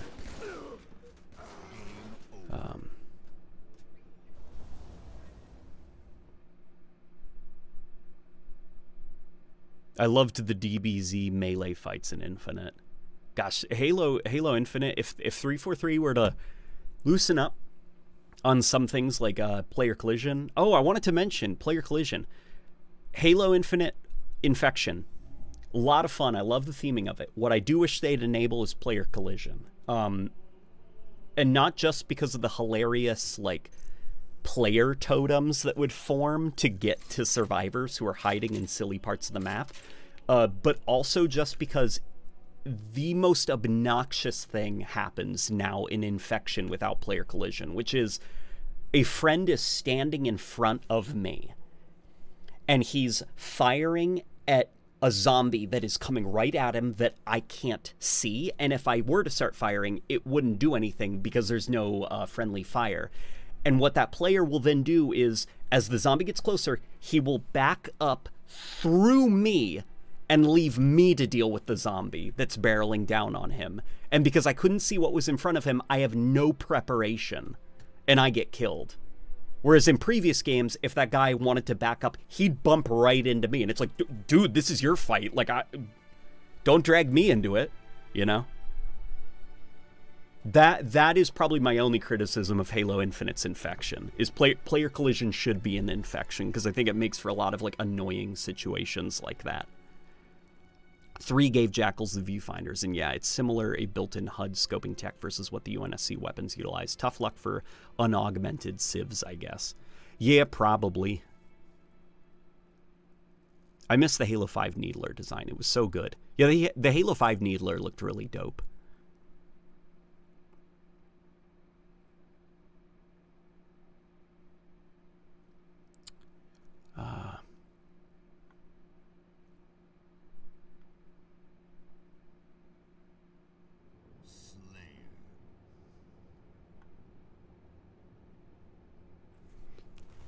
Counterpoint, get out of the way, there's a grenade. Well, that's also another thing about having player collision.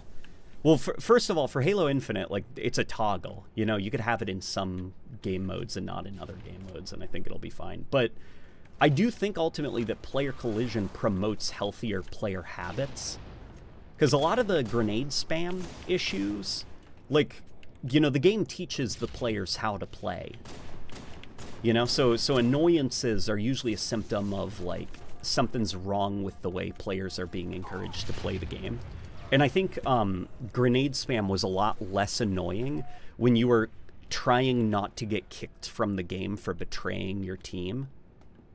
You know, you were being more careful about where you throw your grenades, and you were looking at your map more and staying more situationally aware on if you have an exit strategy. You know, versus Halo Infinite, where it's like, you know, throw as many grenades as you want. You can do whatever you want, you know? There's no real downsides.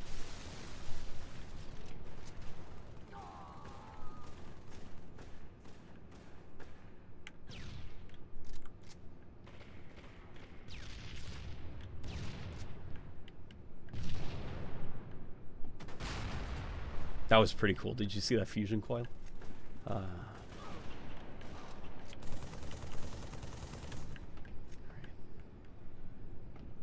now, come on, try to get me. I think he's actually below me now. Here, let's move this way.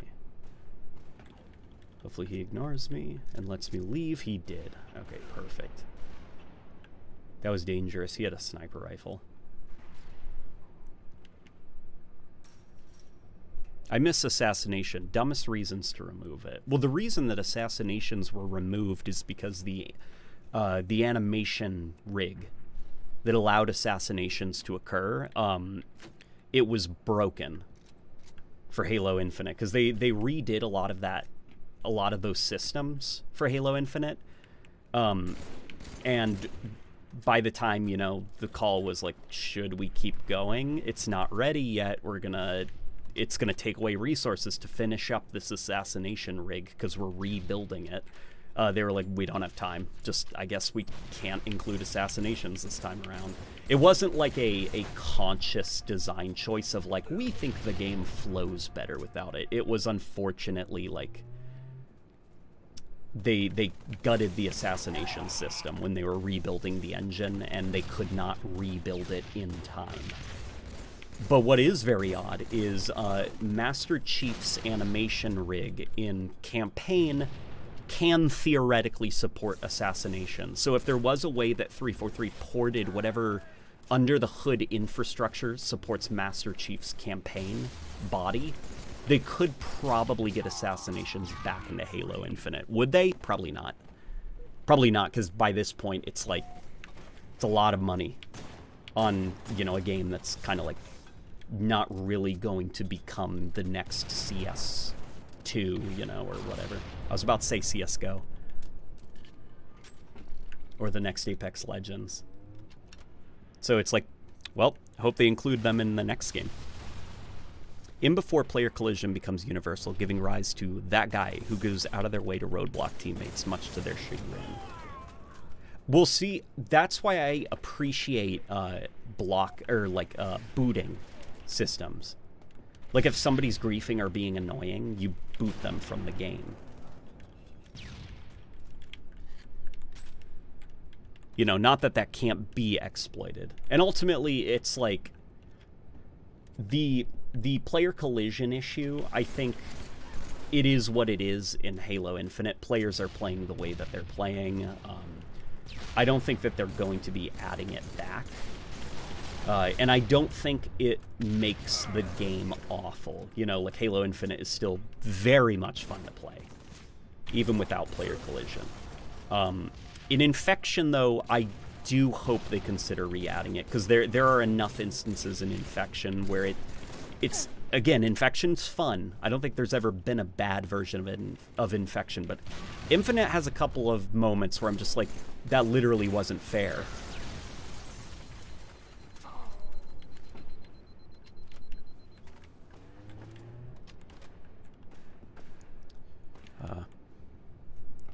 This map is legendary for goofy physics interactions. This is the one where that guy got domed by a traffic cone, right? Yes. This is the one.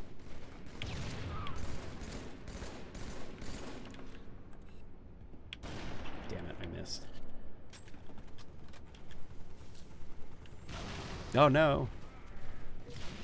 Even Halo 4 Infection? Yeah, dude, the flood mode in Halo 4 is fun. It's definitely got, like, you know, custom games problems.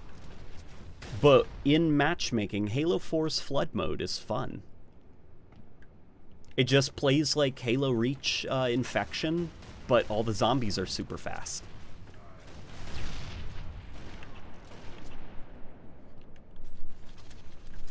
Or Halo 2 Anniversary. Dude, Halo 2 Anniversary. Fun Infection. It's game... just... Infection game modes are a lot of fun. If you get stabbed by my sword, you're now on my team and you have a sword too. Let's pretend to be zombies. It's like a universally fun game mode.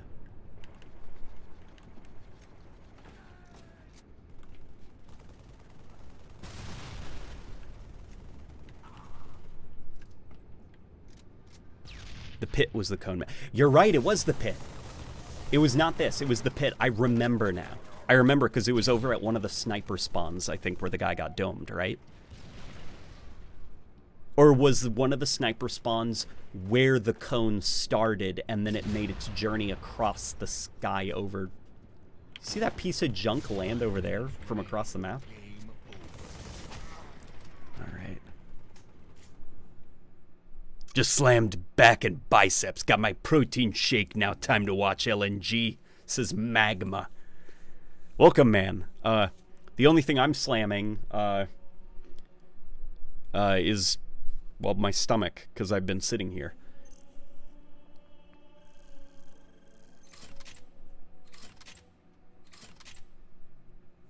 Halo 2 Anniversary's multiplayer is critically underrated. Shame it has no content and looks like latex Halo 4. Yeah, the Halo 4 bones, I think, under it are probably the biggest thing holding it back. Because, it was made in roughly 7 months, if I remember right, and it was made off of a modified version of the Halo 4 engine, so they more or less had... It's more or less a mod of Halo 4 to feel kind of like Halo 2.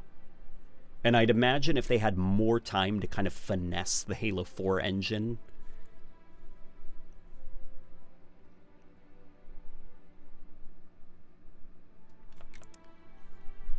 Okay, one more match of Halo 4, or Halo 3, and then we'll move on to Halo 4.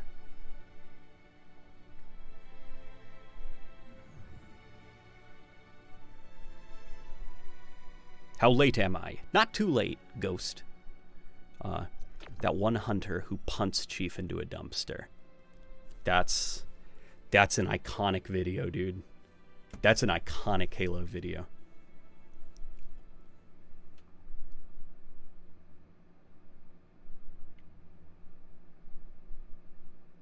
It is kind of crazy how ahead of the times Bungie was, right, with the whole file share system for like the theater clips, because that's basically now like the backbone of Xbox's community ecosystem now. You know, like the, you know, pressing this, Xbox record that, like basically what Halo 3 started with, like sharing your clips, like it kind of became just how the Xbox is now.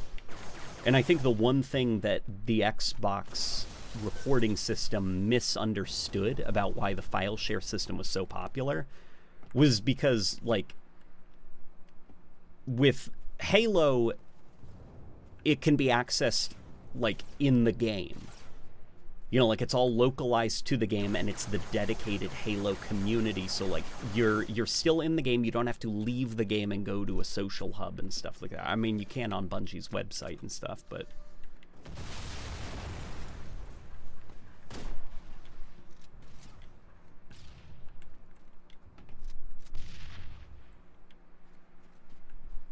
Man, why do people hate Snowbound? I always loved Snowbound. Snowbound's good. In my opinion, what makes a good map is if it can provide an extremely different gameplay fantasy from any other map in the game. So imagine if, like, every single map was the pit. I don't think that's a very good lineup of maps. You know, or if every single map was Lockout from Halo 2. Like, everything was kind of like that, very competitive. Like, it's not a very good lineup of maps. Even if every single map is like, damn near flawless. I think what's more important is if every single map provides an extremely different combat fantasy. And Snowbound, it provides a very unique combat fantasy. That's the map with the shields, with the bases in the snow, and if you go outside of the map, those auto turrets target you. And it's also got a ghost that not a lot of people use. My first Halo game was 5. A lot of people's first Halo game was 5. A lot of people's first Halo game is whatever is the current Halo game that came out, because people are born every day.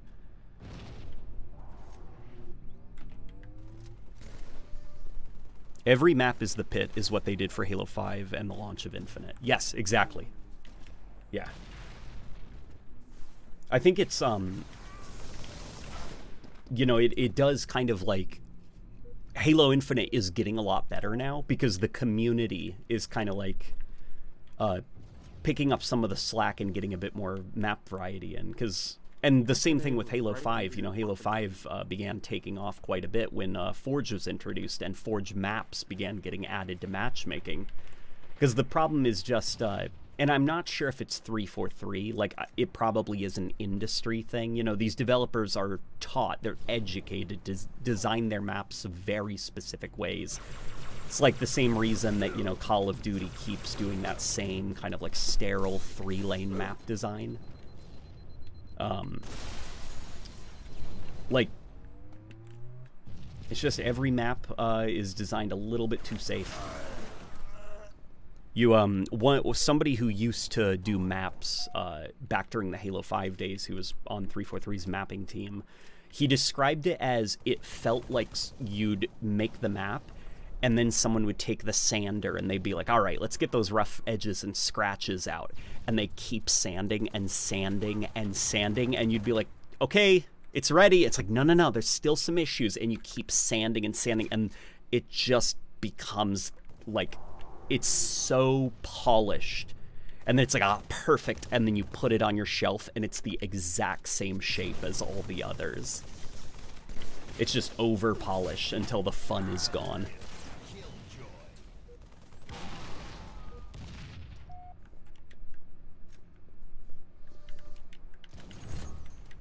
I can't tell if it's done with AI or not.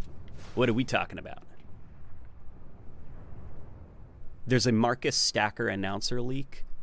I don't know if that's fake or not. I mean, I know that they did get Pete Stacker back to do Captain Keyes, which is crazy for the Halo Infinite campaign that they got him back to re-record Captain Keyes dialogue. But I don't know.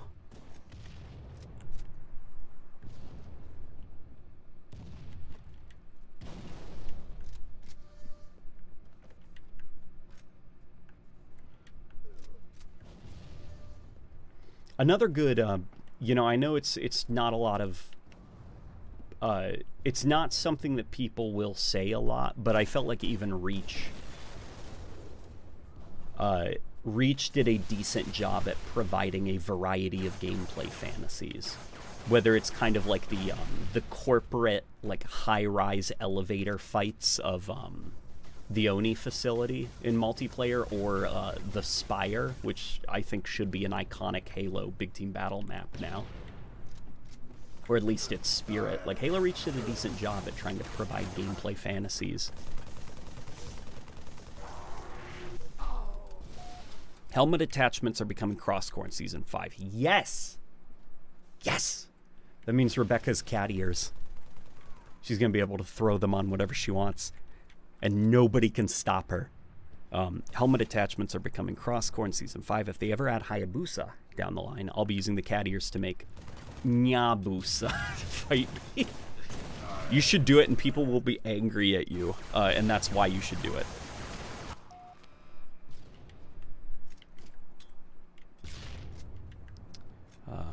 Wait, Keyes had a cameo in the Infinite campaign? Oh yeah. Oh yeah. He, Master Chief, has like a hallucination of the moment when he's given Cortana's AI chip during Combat Evolved, and they got Pete Stacker back to re-record the lines.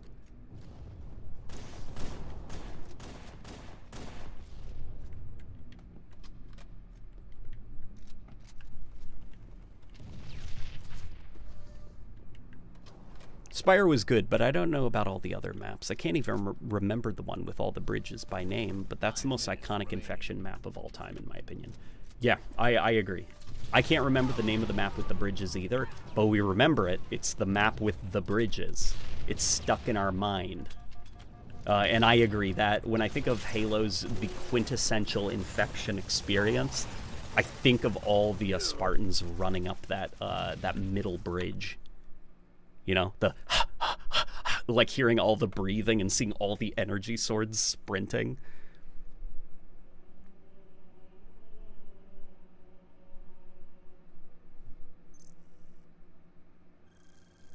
Do you think you'll ever do a video on the Mass Effect universe? I mean, maybe. If, like, the new Mass Effect game that's being made is, like, good, you know, and there's interest for it. I can't say I've ever been, like, passionate about Mass Effect. I just think the trilogy is good, and Andromeda is good, and the story. But I can't say I've ever been, like, crazy passionate about the Mass Effect series. COD 4's campaign rips were actually good somehow. Oh, for the Call of Duty 4 campaign, to the point that they could just use them in the remaster? Definitely. Hot take, in my opinion, the original Call of Duty 4 is, I prefer it over the remaster.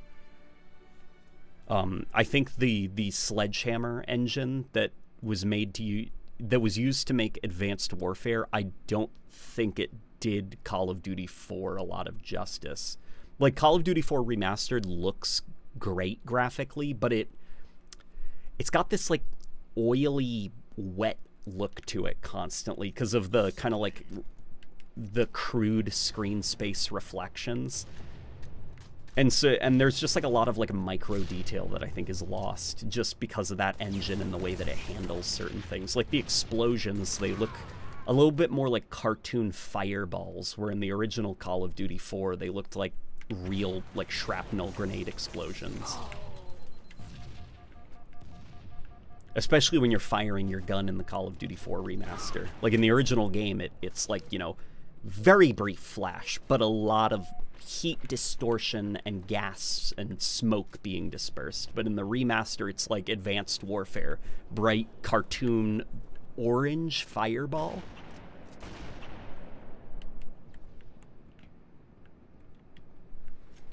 COD 4 campaign elements were used in the multiplayer maps. Yep.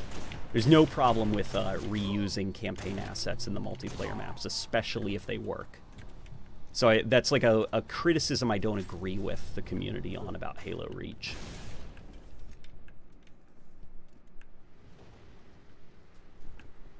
Raven does great work with the remasters. Well, Raven only did one, which was Call of Duty 4 Remaster. I forgot who did Modern Warfare 2. It is a good remaster. It's just, you know, I just prefer the Infinity Ward original. I prefer the look of that engine, the time period it was made in, the quality of the assets and the animations. Like,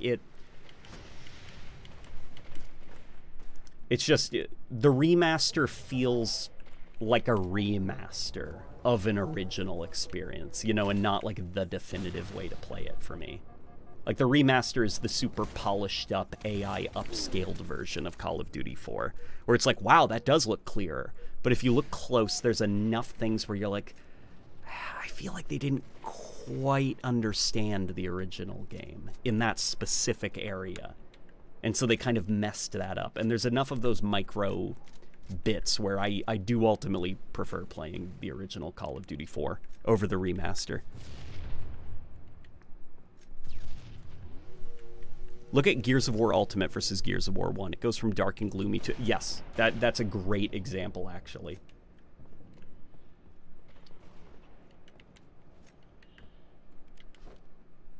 Would you not consider Call of Duty Modern Warfare a remake? No. And actually, it confused my wife quite a bit. Because she's like, wait, but isn't it a remake of... Isn't Modern Warfare a remake of the old Modern Warfare? And it's like, no, it just has the same name. But it is a reboot. So it is like, they basically were like, we want to make a new game, but we want to borrow the Call of Duty Modern Warfare name and the characters. But it's nothing like that original game.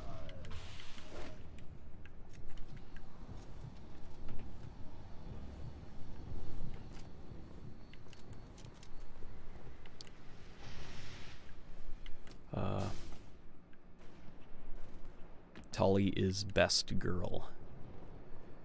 Titanfall 2 feels like the final evolution of the formula Call of Duty 4 setup. It's hard to say. I feel like Titanfall 2 feels more like an example of like creative freedom, you know, more than anything. Like Call of Duty 4, or the Call of Duty franchise has kind of been its own thing. Titanfall is definitely an extension of the Call of Duty formula, you know, the create a class, 6 versus 6 stuff. Where I do see similarities is mostly in the campaign. I could even picture discussions had about the idea of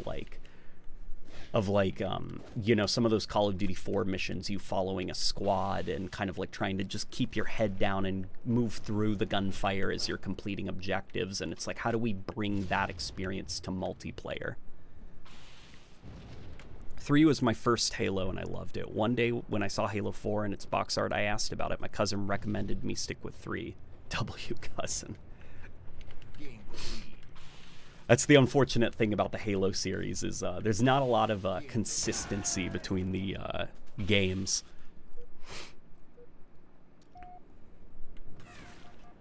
Am I the only one who dislikes the weird snub nub added to the plasma pistol on top of its cooling lid and reach and onwards? It's not just you, because somebody else actually mentioned that in my evolution of the plasma pistol. It's not you. Oh boy.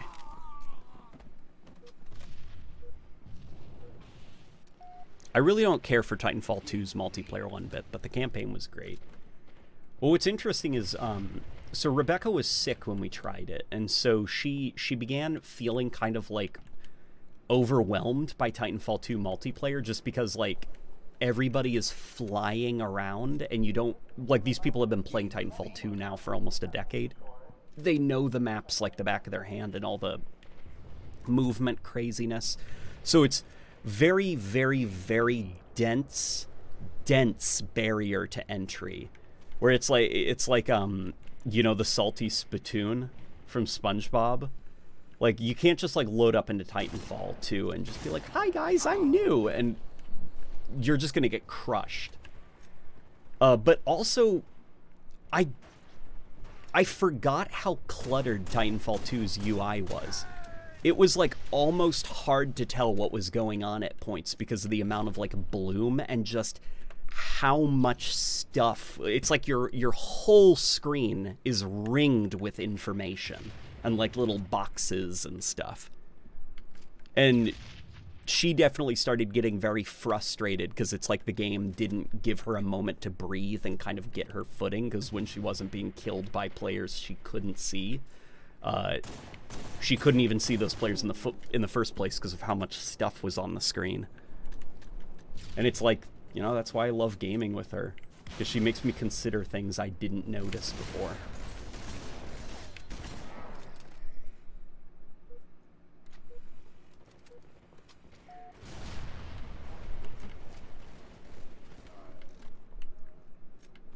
I never noticed it personally.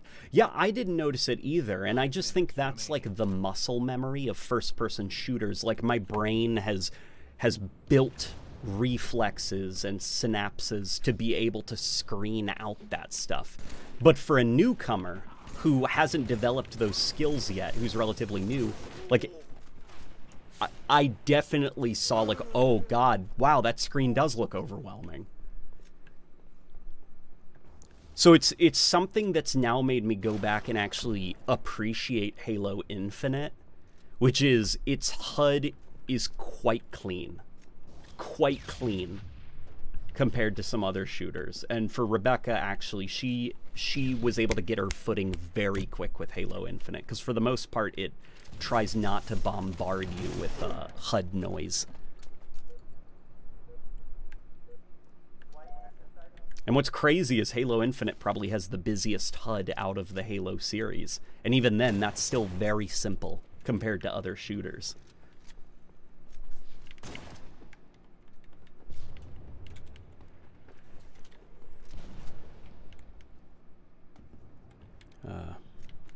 Oh, Rebecca just gave me a heart. The great HUDdening.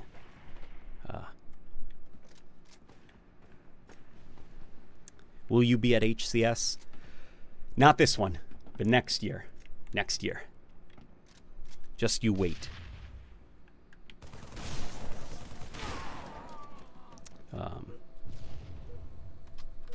But Titanfall 2 actually uses player outlines for a reason. Two reasons, actually. Pilots are way more dangerous and important than any other enemy type, and they're moving so fast. Sometimes a red flash is all you'll see.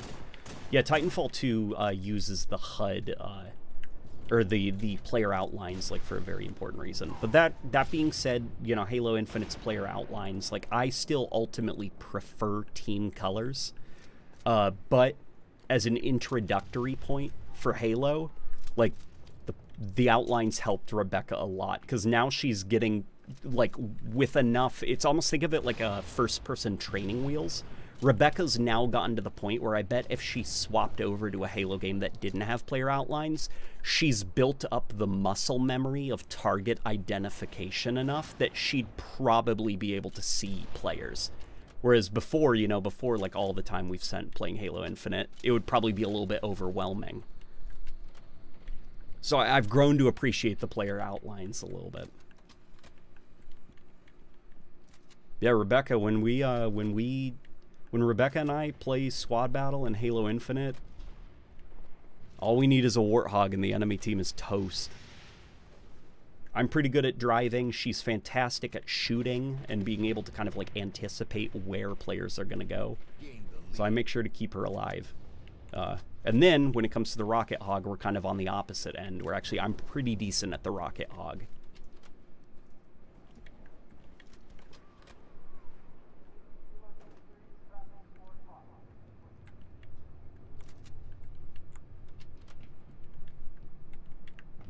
I wish there was an option to toggle outlines or red versus blue. Me too. Me too. I wish I could turn on red versus blue, because, man, I just, that's what Halo is to me. But I'm also not going to die on that hill. I've kind of come to peace with the fact red versus blue is probably over for Halo.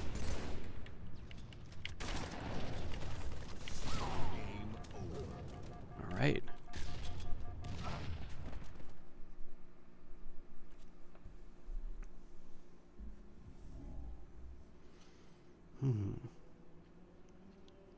I wish in Infinite you could choose your team colors and shield colors separately. You know what I really wish I could do in Infinite? And this is purely for like my own, this is like one of those things where they're probably not going to do it because it's not worth it. But I would love if I could customize the color of nameplates and crosshair, the color of target identifiers on the little mini-map, as well as the shield color, all as separate individual things. Because then I would give everybody yellow shields, but the enemy nameplates, those would be red. You know? And they'd pop up on my mini-map as red. I'd love if I could do that.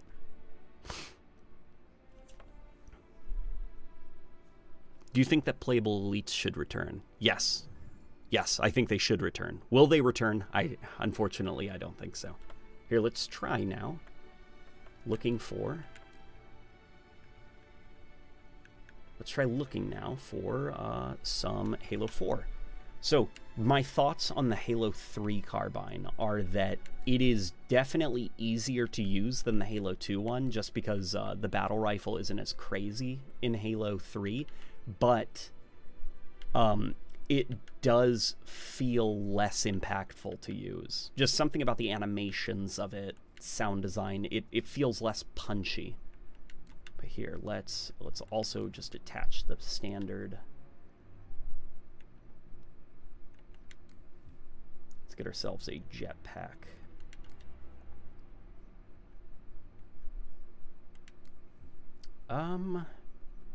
Which one do I want?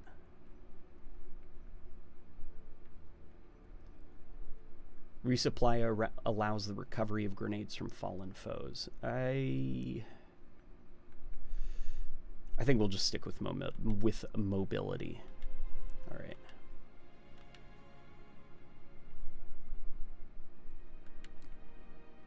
Includes AR, SMG, and Halo 4 custom loadout starts. All right, here we go. We're searching.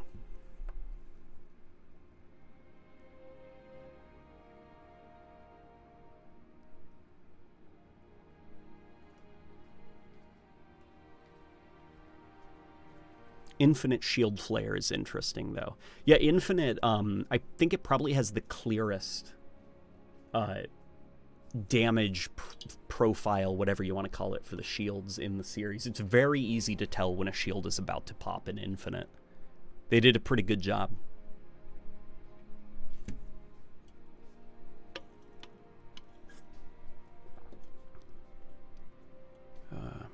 I contest the busiest HUD claim. Older HUDs shoved a bunch of different stuff in all the corners, whereas Infinite only has 2 corners occupied. That's true. I'm thinking more so of like the amount of things, like you've got your power weapon spawns on the screen. You've got here, my brain is starting to blank actually because I'm getting a little bit hungry. Could you get me a bar, my love? Okay. Thank you, baby. I love you. How you doing? Oh, yeah? Yeah. I love you. You gonna join? Yeah. Oh, yeah. I don't. You domed? Yeah. Rebecca's gonna be joining us, guys. So we might have to close this out with some Halo Infinite.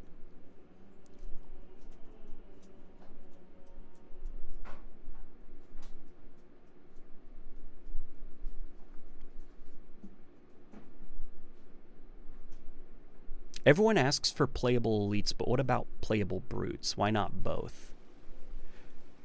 I'm in the elite camp. Playable brutes, I don't really care about. Playable elites, I want more so because it's just like a franchise standard at that. A franchise standard that I think is in dire needs of returning. Make sure all my controls are configured. Disabled, okay.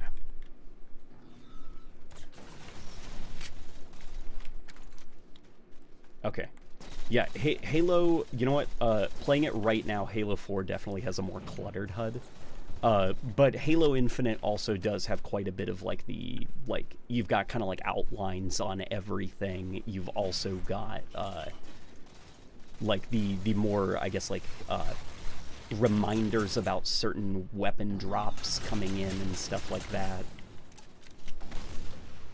Whereas I do think something like Reach is a lot more clean to look at.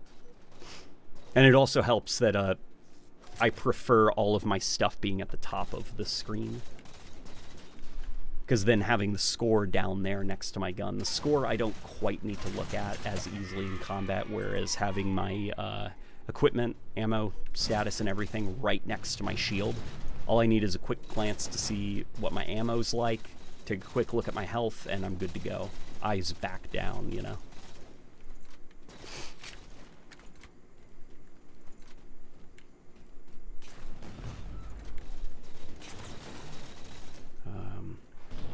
I feel a design element that's been lost is all the weapons seem more designed for Spartan sizes and human hands, and in the earlier games the guns felt small and the alien weapons had odd grips. A lot of that is definitely like design homogenization in the gaming industry, you know? No matter the game, no matter the genre, a shotgun's gotta look like a shotgun. An assault rifle has to look like an assault rifle. Same with a sniper, you know? So definitely, it is true, but it is also a thing that has been happening in the game industry for a while. You know, I mean, even look at Destiny. Destiny was Bungie's first new IP in ages, and it's like, their shotguns look a lot like just normal shotguns.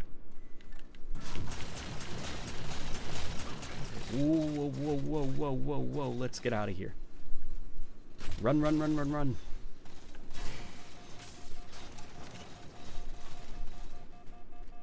Thoughts on another Spartan Assault type game?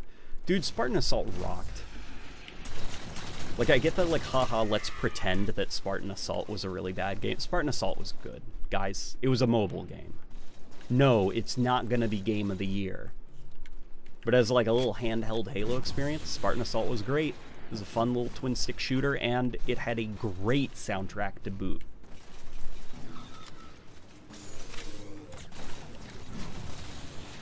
Dare I say, the best 343 soundtrack until Halo Infinite.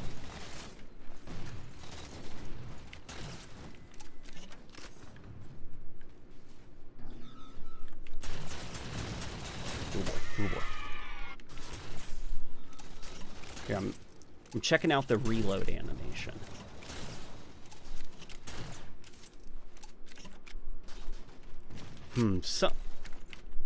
So remember earlier when I said that the Carbine, that the Halo Carbine gives me M1 Garand? It gives me those vibes. Something about this one doesn't, and I'm not sure what it is. Is it because you physically close the hatch, whereas in the Bungie one it seemed more like an automated process?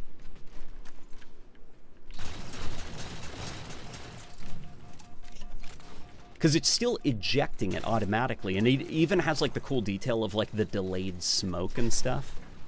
Although I'm not sure if that's actually a side effect of the speed reload that I got.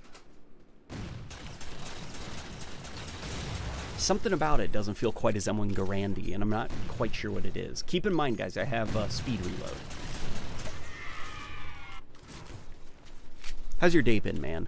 What did you think of the Season 5 trailer? Not gonna lie, it looks pretty dope. Those flood cosmetics, though. Yeah, let's, Thank you, honey. I love you. You are sweet. Guys, she made me a yogurt, and she put it in a pumpkin bowl. I love you, baby doll. This is gonna hit the spot.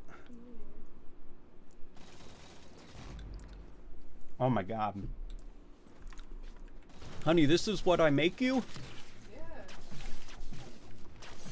Wow, this is the whole berry food. Right? Oh my gosh, the peanut butter tastes great with the yogurt. Yeah, that's the new yogurt. Yeah, this new yogurt's good. I can see why you like it. Unpopular opinion, Halo 5 Carbine looked best. I get why some people think that. It's the kind of like more teal coloration and stuff. It reminds me a lot of like the kind of like Bungie era Covenant, where it was a lot of dark blues and like teal highlights, versus Halo 4, where they went for more of like a modern like art design language, like do complementary colors, so you combine green with purple. So no, I totally get it. I think it looks a little bit too desaturated, just because I don't think the Halo 4 Carbine was designed to be used with that color scheme, but that's also subjective. And when people say that the Halo 5 one is their favorite aesthetically, I get it. I get it.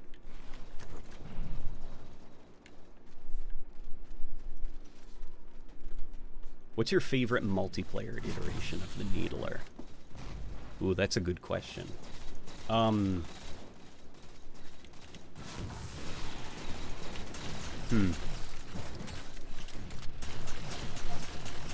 Maybe Reaches?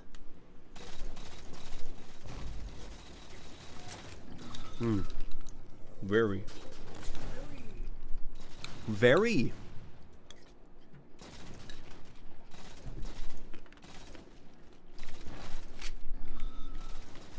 Yeah, okay, so Season 5.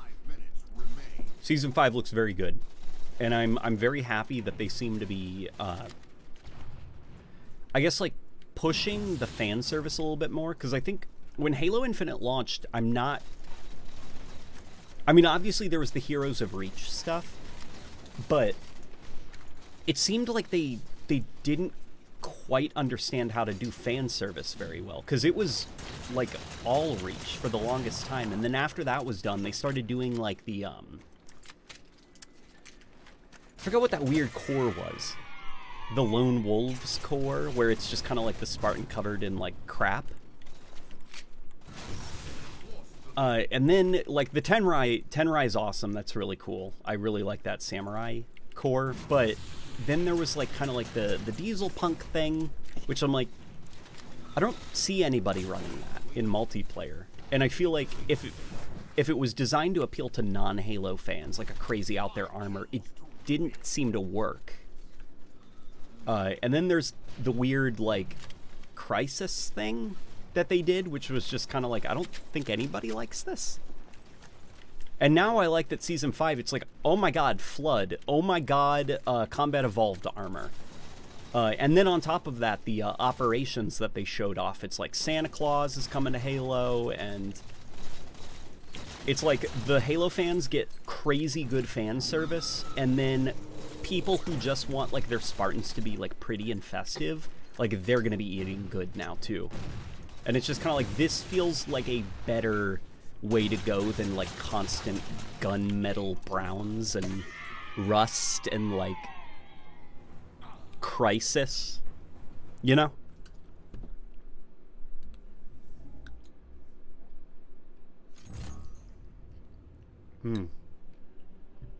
What's that backpack? Oh, this is real stuff. The backpack? Mm-hmm. Is it still a UNSC backpack? Wait, is this a real item? Methinks. It says if you do the Can you hear her? 50-tier battle pass, you can get a special code to buy this backpack. Thoughts? It's like a cool like lottery thing, methinks. Yeah. Well, not like a lottery, because you're like, you try to do the battle pass. Yeah. We're gonna jump on Halo Infinite, guys, if that's okay. Yeah, we're looking at, it looks like if you complete the battle pass, you get, I don't know if you guys could hear her, you get a link to like a backpack, but that you can buy, which I assume that's like the, here's so your, it's like an exclusive like gear, right? mm-hmm. Only like super Halo fans will want it. That's pretty decent. I wish it wasn't like a military backpack. I don't know. Maybe I would look good in it. Oh yeah. Yeah. Mhm. For like going to like HCS. Mm-hmm. Okay. I saw the backpack. It looked kind of boring. I mean, listen, this is Halo merch. We can't expect much, but at least the Halo merch did not have the UNSC logo on it or the numbers 117. So somebody. You're wrong. Oh no. It not only has the UNSC logo. Yeah. It also has it again. Okay. Unfortunately, the backpack has not just one UNSC logo, it has two of them. But there's no 117. They resisted putting the green man on it. It says M90 something. M90? I think that's the fictional name of the Halo shotgun, the gun that is not in Halo Infinite. I mean, is this fine to take out in public? Yeah. Yeah, it just looks like a military backpack. Now, you know what I would like? I would like that grunt backpack on the Master Chief collection. Yeah, that's cute. That would be a great backpack. If playable elites should come back? Oh yeah, playable elites should come back. Well, they want my opinion. Methinks no. Just kidding, yes. Just kidding, yes. It was only for reaction bait. Guys, she almost had me. Alright, babe. I am in and I am waiting for you. Are we gonna do a custom thing Yeah. with the folk? Yeah, you guys want to do customs? Did you finish getting the Carbine stuff? Not quite, but enough good discussions have been had to where I feel like I'm in a good place.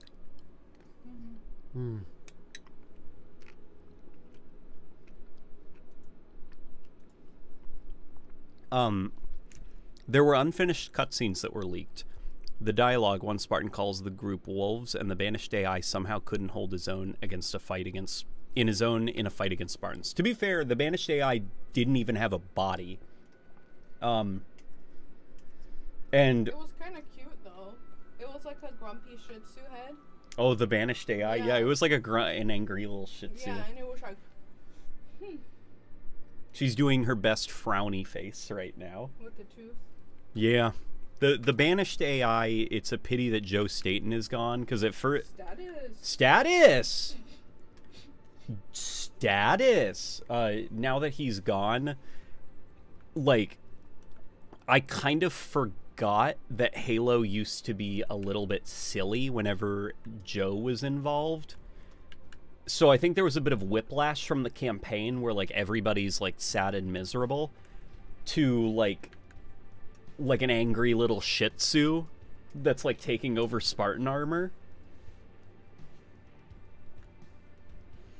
I think they missed a super chat. I did? Okay. Here's an idea. Infinite HUD, but with separate grenade icons, equipment icons next to the motion tracker, and shield and health bars on the bottom between the two. That's a neat idea. That's actually a really good idea. What I really wish is that we could have, I don't know about you guys, I'd pay $10 to have the Halo Reach HUD. Oh, what if they had like HUD like layouts? Like you could customize it yourself? Well, no, like it would be in the shop.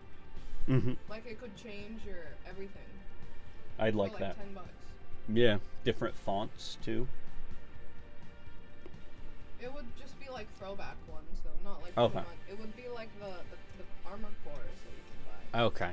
So it would there be any that like fit the armor cores? Like if you wanted, you could have one that's like feudal Japan themed, and it would use fonts. I mean, for the first collection, it would just bring back from the first game, methinks. You think so? Okay. But it would also be mean and sad to monetize HUD stuff. Yeah. Yeah, that's true. Which, But it would be so cool if you could buy it. So. Hi, Titi. Oh, you wanna show Titi? Hi, Titi. Titi. Hi, buddy. You should do it. Hi, buddy. Look, guys, you want to see the Banished AI? Look, I got him right here. Hi, Titi. You good boy? Did you have fun? Did you have zoomies, buddy? Did you have zoomies? I heard you. You're a good boy. You're a good boy. You're a good boy. Mwah. You're a good boy, Titi. Oh. Here you go, buddy. You a good boy? You a good boy?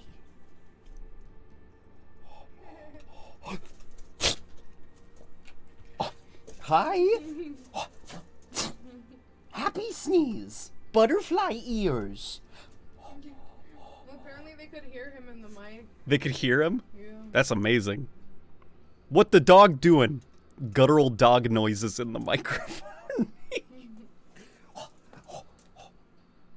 He's giving me the fish face. The like, I want to run around and I want you to throw something face. Figured you'd like the extra screen real estate. Yeah. But around the dog. For sure.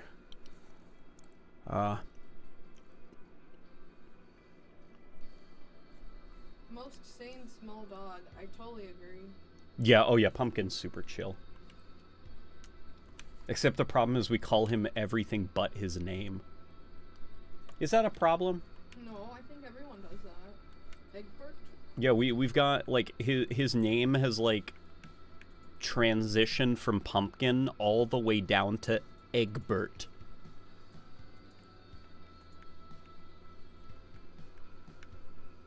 Then to Richard Getz.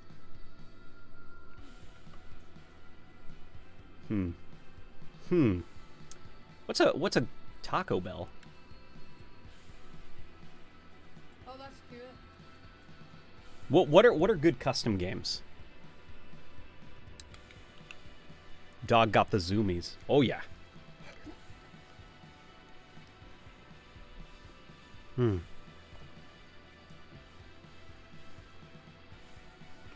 Hey, late night. I'm so close to finishing my Master Chief armor. I just have to do the left armor pieces, the boots, and the little glove pieces, and then I'm done with the building. Really? You're that close? Dude, that's awesome. Tyler grinds, ironically grinding. Season 5 is the first season I can genuinely say I'm excited for. Mark 5. If you guys are doing customs, I'll come play. Oh yeah, we're going to be doing customs. Question is, what would be a fun map to do? I hear Egbert in the background, snorting and making lovely Shih Tzu sounds.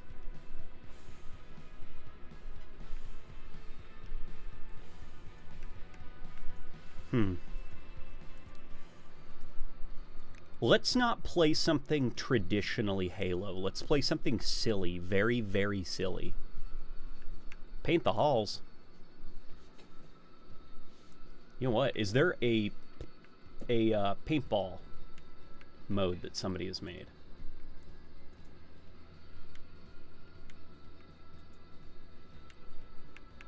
Let me look up. Keywords. Paint.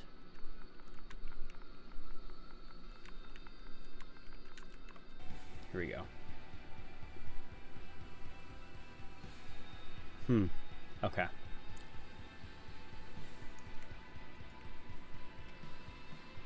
I hope this will work. Alright guys, we're going to set the lobby to open. You all are free to join. And here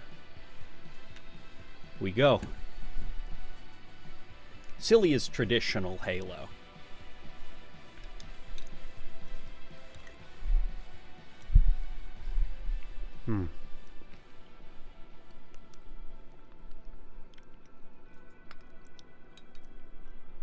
Oh my god, my buddy made that map? Really? Let's hope your buddy did it good.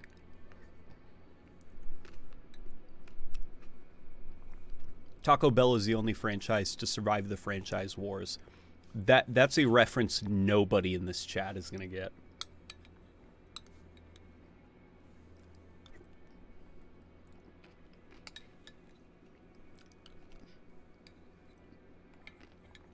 But that's a great joke. Burr? Can I turn off the fan? Of course you can, my love. I love you.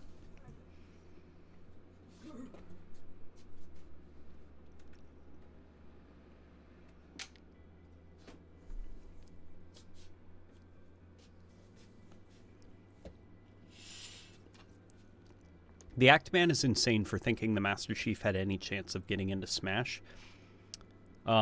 Every Smash character is from a game that has seen a release on a Nintendo system. There was no chance. I don't know. I don't know. Master Chief could have gotten into Smash, methinks. Oh, they're so Christmas. Very Christmas. Wow. Wait, who's that? The brute with the beard. No, wait, what type of mode? So this is paintball. Using Forge, somebody turned our battle rifle into a paintball gun. So, what is the objective? The objective is just we paintball them. Really? Like we kill them? Yep. Or... It doesn't look like we can jump or sprint. Yep. It's literally like paintball. We're just like lobbing paint at each other. This is awesome. What happened? Oh, this isn't like social paintball. This is like if we die, we're out.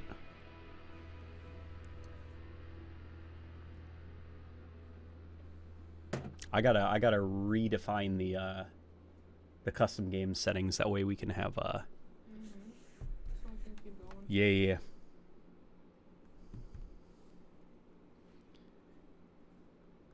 Oof. Here, you know what? Yeah, let me restart. Ay, what did I do to Halo Infinite? Look at mine. Did you see how fast my thing was going? I did. I was very worried. Okay, babe. Leave the game. Oh, really? Yeah. We're disbanding the lobby. Sorry, guys.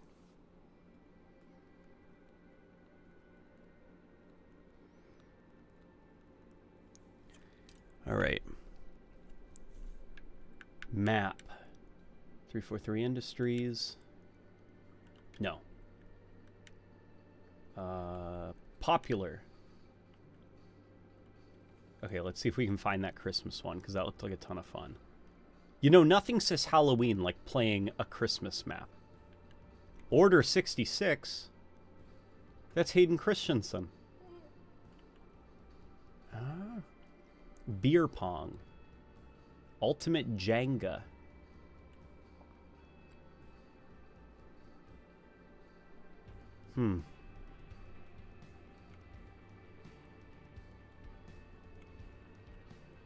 What was that Walmart map? That was great.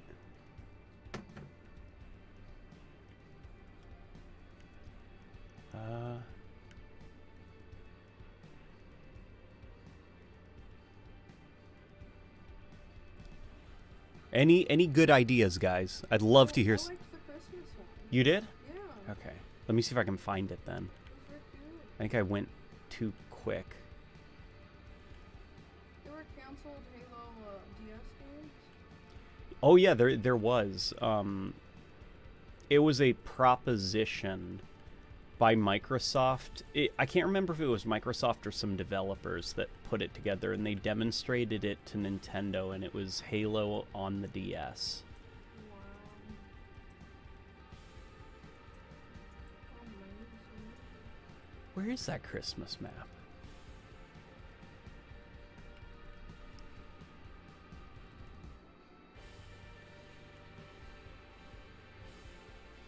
I don't see it anymore.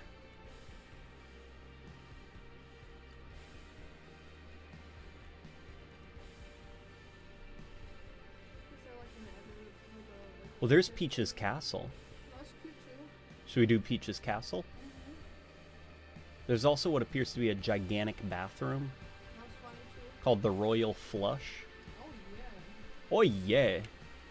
Here, let me bookmark Peach's Castle. Also bookmark the Royal Flush, because perhaps that will be fun. Oh my god, the back rooms. It's an infection map. Steamed hams.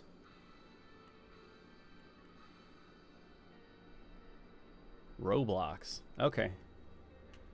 Show them the Clock Town. show them the crochet.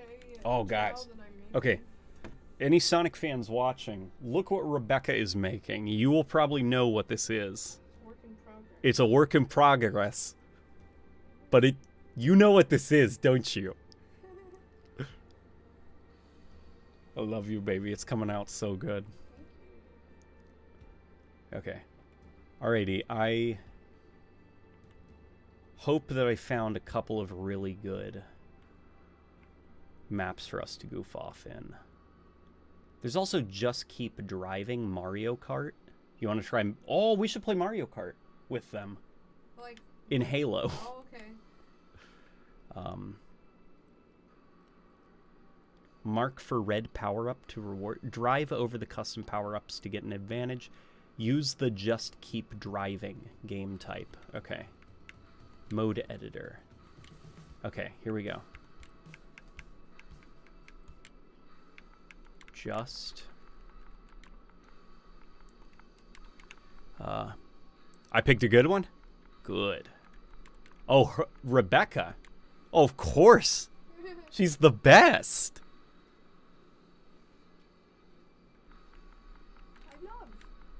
I love you. I love. Guys, I saw your message. yeah. Rebecca's amazing, guys. Just keep driving, okay. Just keep driving. All right, here we go. Lobby options. Open. All right, guys. The lobby is open.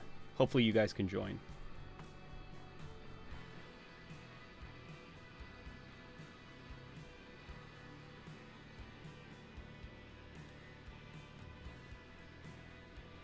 All right.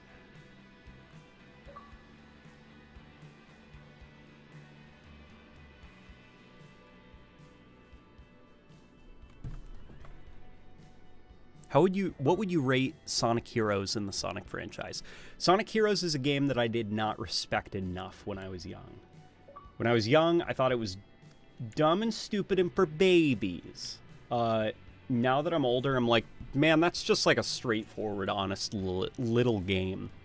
And for some reason, the Sonic Heroes engine is a 3D Sonic engine that doesn't make Rebecca motion sick.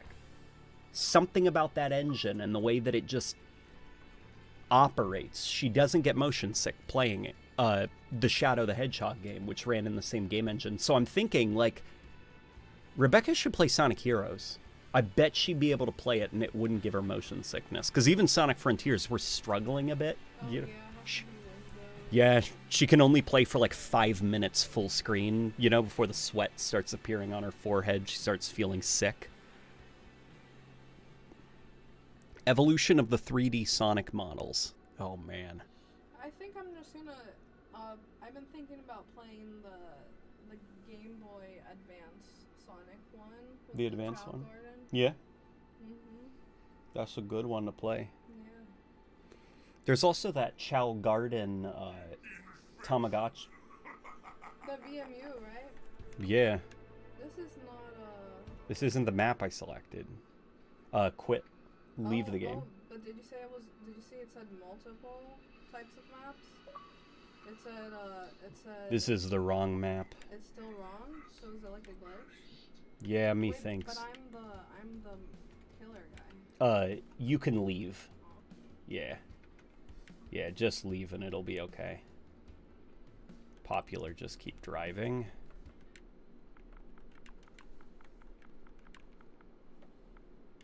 Here, you know what? Let me just do driving. I bet I'll be able to find it a lot quicker. Someone said that Kojima got motion sick while playing Halo 3. Yeah. Yeah, I know. I remember that story. He's the guy who did like Metal Gear. He's the guy who did. Remember I told you he's that game developer that people go crazy about. The Japanese. No. He made Metal Gear Solid, and he also made Death Stranding. Yeah, I know. He couldn't play Halo 3, so he had to have one of his employees play Halo 3 for him to show him like how plants would move in that game. All right, baby, come join.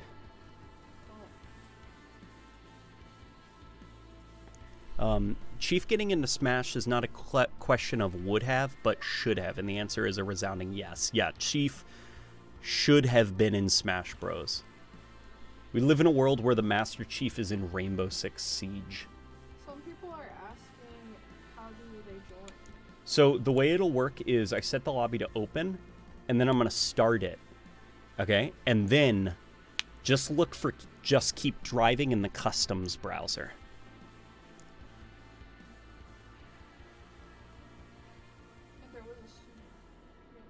Oh yeah, Andrews. Yeah, I was able to get it.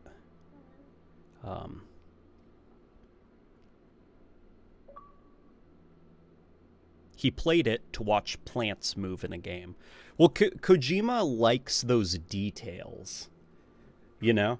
Like in one of the Metal Gear Solid games, your character's hair would like grow in real time, and there was like a shaving mechanic, if I remember right. Like, he just liked details like that. Like, one of the bosses you could beat in that game by just waiting for him to die of old age. I forgot how long it took. I think it took a couple of weeks of just leaving the game running, and eventually the boss just dies of old age. Like, Kojima just liked details like that. So, him getting one of his employees to bring in an Xbox 360 and, like, run around the first level of Halo 3, splash in the water, punch trees, and see how the leaves would shake. Like, those are, like, details Kojima would focus on. He looks so they look so waxy. Crysis has the best plants, changed my mind. Dude, the first Crysis's plants are great.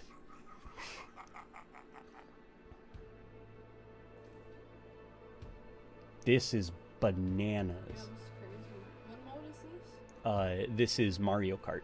I know, but like, what is the, is it King Hill? It's not King Hill. I believe it was built off of Infection. So that is the make everyone clean? Yes, I believe so. Aw. So, babe, we are all getting into our warthogs. You move at super speed. You have to kill us. I'm the meaty head? You're the meanie head. And see, you're like invisible. Not until I start sprinting, Right, so you can like hide and wait for a guy to come. Man. What does Rebecca do?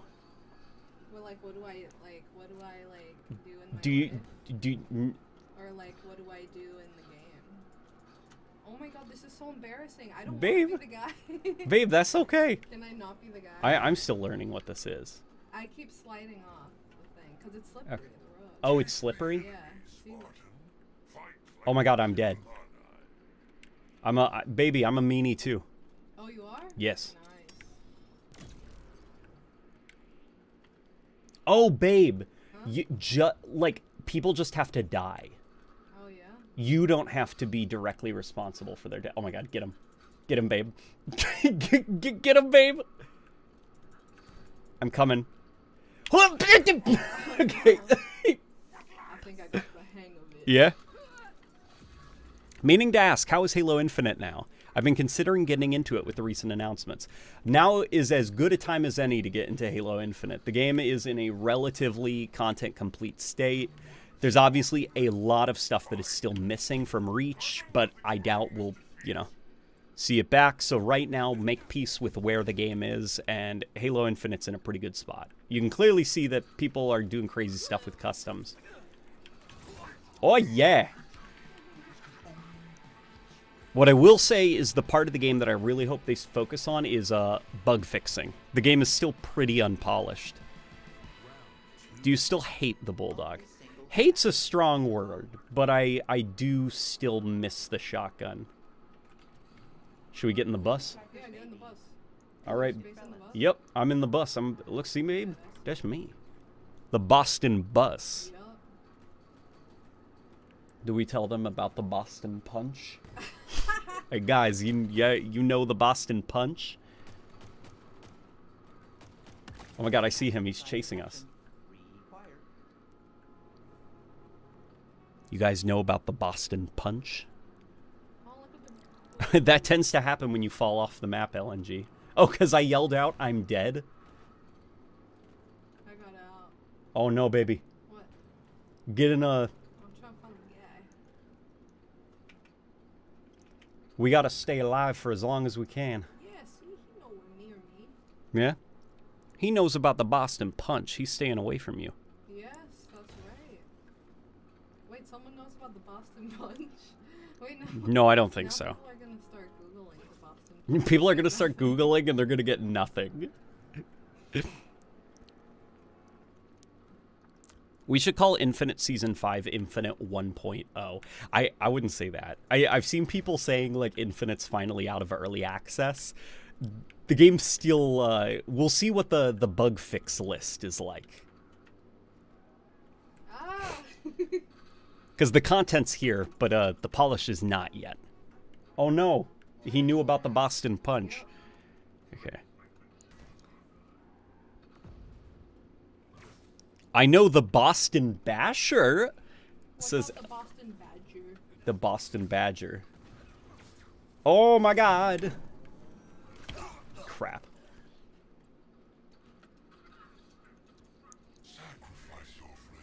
Let's see. Oh, we're talking about Star Citizen now. Oh, guys, I don't know about Star Citizen. I just know the game seems like, I don't know, the game gives me like weird vibes. Like, I don't think it's a scam. Oh, Like, yes, I know about the Biden blast. oh yeah, we know a thing or two about the Biden blast. What Star Citizen is that like a political game? It's a spacefaring like RPG MMO thing where you like the game has its own in-game economy, so you can be a pirate, you can be like a businessman. Like it's like one of those like you can do anything in the game, and it's in space. But the game started its development like over a decade ago. And the studio has like consistently missed deadlines for Kickstarter, but then they'll be like, we're announcing a new like people could buy microtransactions before the game was playable. So they're like pre-order items. Yeah, they're like, guys, there's a new ship for sale. And when the game releases, you'll have access to it immediately, and the ships could range to thousands of dollars in price. What, like real life thousands? Yes, real life thousands of dollars. And like YouTubers have like made documentaries covering the like weird. Oh, it's an old game now? Well, because it's been in development for like a decade, because they've never released it. Oh my They God, keep. that's just a scam. It- That's what I call a very... Yeah, and they got Mark Hamill to do a trailer for it. Dude, Mark Hamill does everything. Yeah, Though. that's true. Like, he doesn't even, like... He just be posting stuff. Yeah, Mark Hamill do be doing everything. Yeah, but it's like, yeah, Star Citizen, like they're finally releasing some playable stuff, but it's like, I don't know, just something about the game, like it gives me like scam vibes. So did people buy these, like, $1,000? Oh, of course they did. Why did they? That's literally, Well, like... That's the... That's like... What the hell? That's the other thing that's weird about the Star Citizen issue. What The is fan it base. called money laundering. Well, the fan base are like cultists. Like they have for years now been excusing. They'll be like, "Well, of course the game keeps getting delayed. It's doing things no game has ever done. We have to support the game, or it'll never come out." And they'll like get angry and dox people if you try bringing up concerns about the game. They probably like contact the people like buy those outrageous things and like add them to like a secret like Discord or something, and then they're like money laundering. You think? Allegedly, Allegedly, hypothetically, maybe, bringing but up the possibility of money laundering, but yeah, that is not confirmed. Didn't hear it from anywhere. Just from that story. That's what it sounds see, like. did I see the latest infection piece of intel? I did not. What is the latest intel? But yeah, essentially you get a golden ticket to get an opportunity to spend $250 on a ship. Wait, so, okay, there's apparently a live event in Star Citizen's alpha right now that is playable now after 10 years, the alpha of the game, the unfinished buggy alpha. And apparently, from what this guy's saying, the event is a raffle to see if you win the opportunity to buy a $250 ship in the game. That's funny.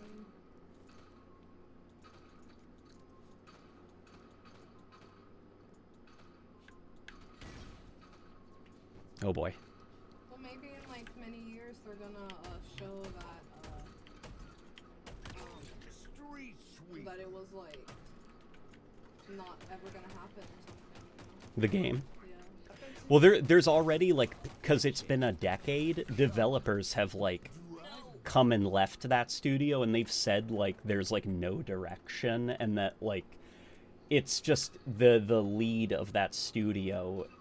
It's like every year he just adds to the game, or he decides he doesn't like how they've been doing it, so they scrap everything and start over. And it's just like the game is self-funded by these like cultists who keep buying hundreds of dollars worth of fake ships that don't exist. So he has no like publisher to answer to. So he can take as much time as he wants. There's no pressure for him to ever release a game. So it's like the game's essentially just funded via a promise that it'll be playable one day. Craziest story ever. Yeah. Next.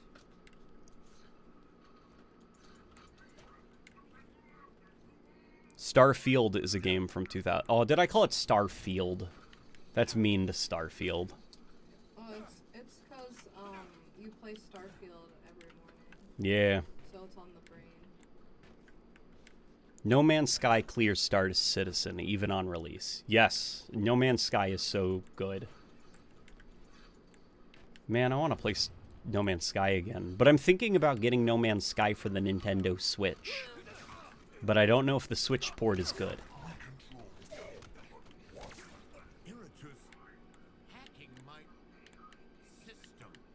Oh, late night. Basically, in the new intel, it announced that a whole Spartan fire team got infected by the flood. That's why the next season is flood-themed. Gotcha.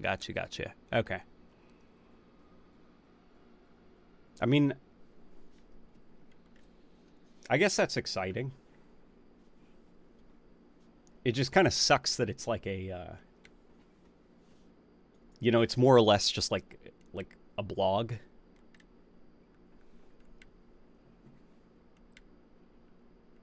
Let me see what my bookmarks are.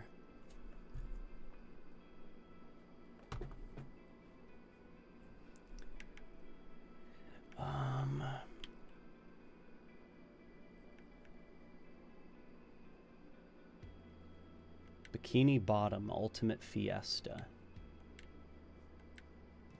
343 Industries, and now we do Fiesta.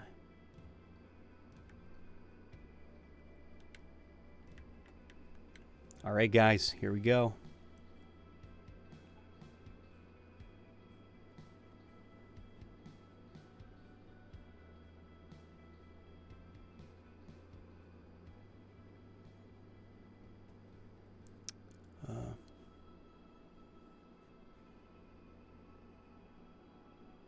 We can't hear Becky. Turn her up. Well, I can't like turn a knob on Rebecca to make her louder. And it is also almost 10, so I think after this match we're probably going to hop off, but this is a very fun stream, guys. I remember when Star Citizen was the punching bag of video game news media. It still is, right? You should do Ultimate Fiesta. Oh, Ultimate Fiesta is like a proper game mode. Probably should have done that.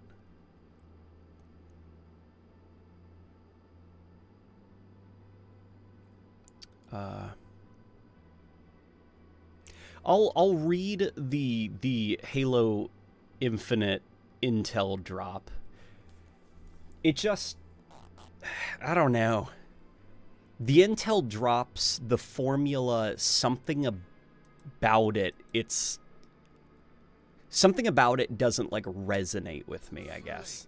And maybe it's because these are essentially ideas, like it's a symptom of the fact that they don't have, you know, a lot of resources to work with. So it's hard to read the lore drop and like take it seriously, I guess, just because it's like these poor guys.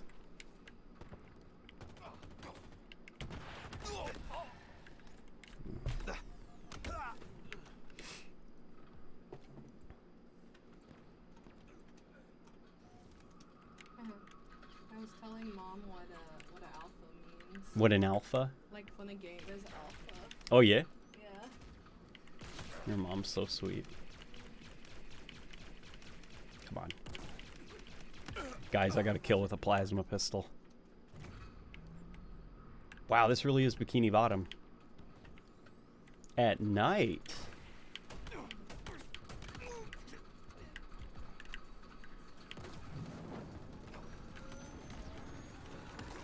This is chaos. This is mayhem, dare I say. Halo Lover wants me to know that he loves my Chanley. Oh, thank you. Thank you, Halo Lover. I love your Chanley too.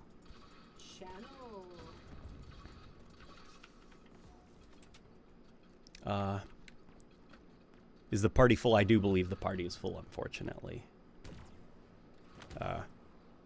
Alright, Halo Lover, I'm gonna have to ask you to not...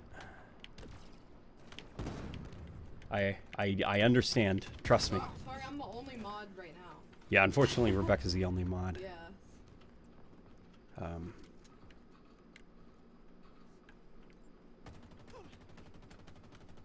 Oh, babe, that's the gun where if you press the zoom button with it to make... It does the... Yeah, the Hydra. Mm-hmm. Oh yeah, rockets. Alright. LNG, what's your favorite Halo Infinite weapon? Oh, that's a good question. Freaking love the Heat Wave. Mine is the battle rifle. Yeah, battle rifle here. All love a good battle rifle. The Hydra? Yeah, destroy the Yeah. ghost. Yeah, Rebecca was putting in work with that there Hydra. And I like how it eats all those bullets. Yeah, that you're like feeding it its little bullets. But the most iconic and beautiful, he thinks, is the Needler. Yeah, she says the most iconic and beautiful is the Needler. And I think it will look very beautiful in like the crystal maps that are coming. Oh yeah, the crystal map that takes place in the Needler cave. That's the Needler cave itself. It's the moon where the Needler's ammunition is mined from. Wow, gorgeous. Yeah.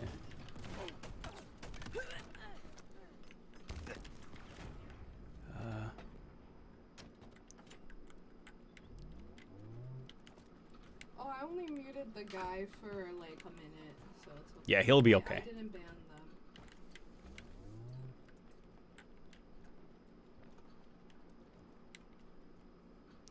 I did a weird Infinite playthrough where I kept the starting pistol up until the end to return it to our boyfriend. Oh, the pilot. Oh, I was gonna say, who's our boyfriend? Remember the pilot gives Chief the pistol at the start of the game? So he kept that pistol so they could give it back to the pilot. That's a fun little like self-imposed rule. She's a Halo gamer. Rebecca is certainly a Halo gamer. We were staying up far too late one of these nights watching HCS matches and watching pro player tips on how to get better at Halo Infinite. Man, I want to go to HCS so bad. Like, Yeah. I'm so jelly Of all the people. right now. Yeah.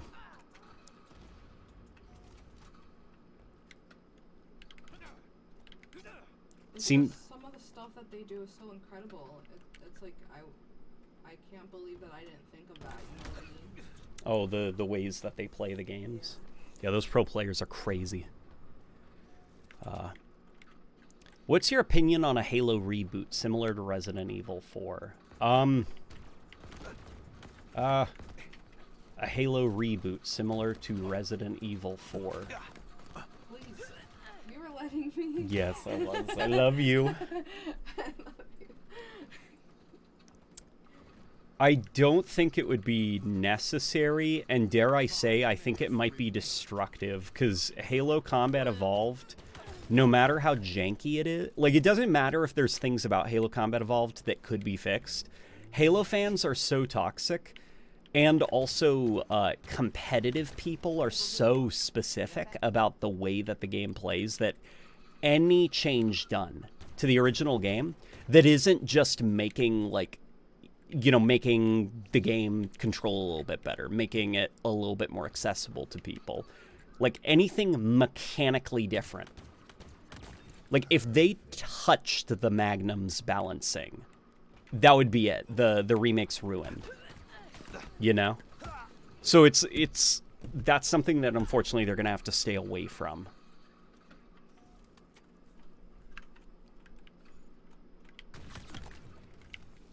Something they could probably do is do another, like, visual makeover, like changing the models and stuff.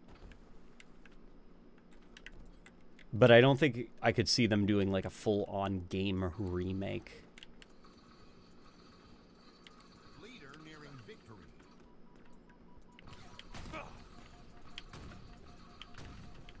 Oh boy. The MCC kind of already did. No. What I'm talking about is a remake, like, from the ground up, they're doing Combat Evolved again. They're changing it to modernize it. So, like, you know, changing the gameplay, changing the graphics, changing even the story, the cutscenes, the dialogue, even the music, maybe, like, to modernize it. Like, could you imagine, like, you know, if they got rid of, like, Marty's original score? Fun reminder that standard operating procedure for dealing with flood-infected Spartans, Code Corruptor, authorizes the use of Mac and Fusion bombardments. So basically, like, if Spartans ever get compromised by the flood, you just nuke the continent from orbit to deny the flood access to a Spartan.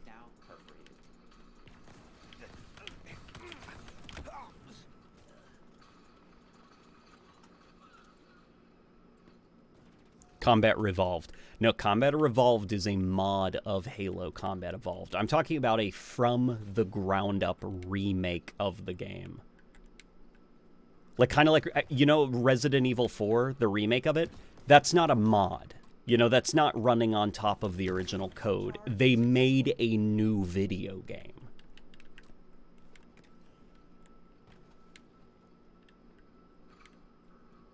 Mac rounds? In atmosphere? Oh man. Alrighty, guys. That is I am getting very eepy. Eepy.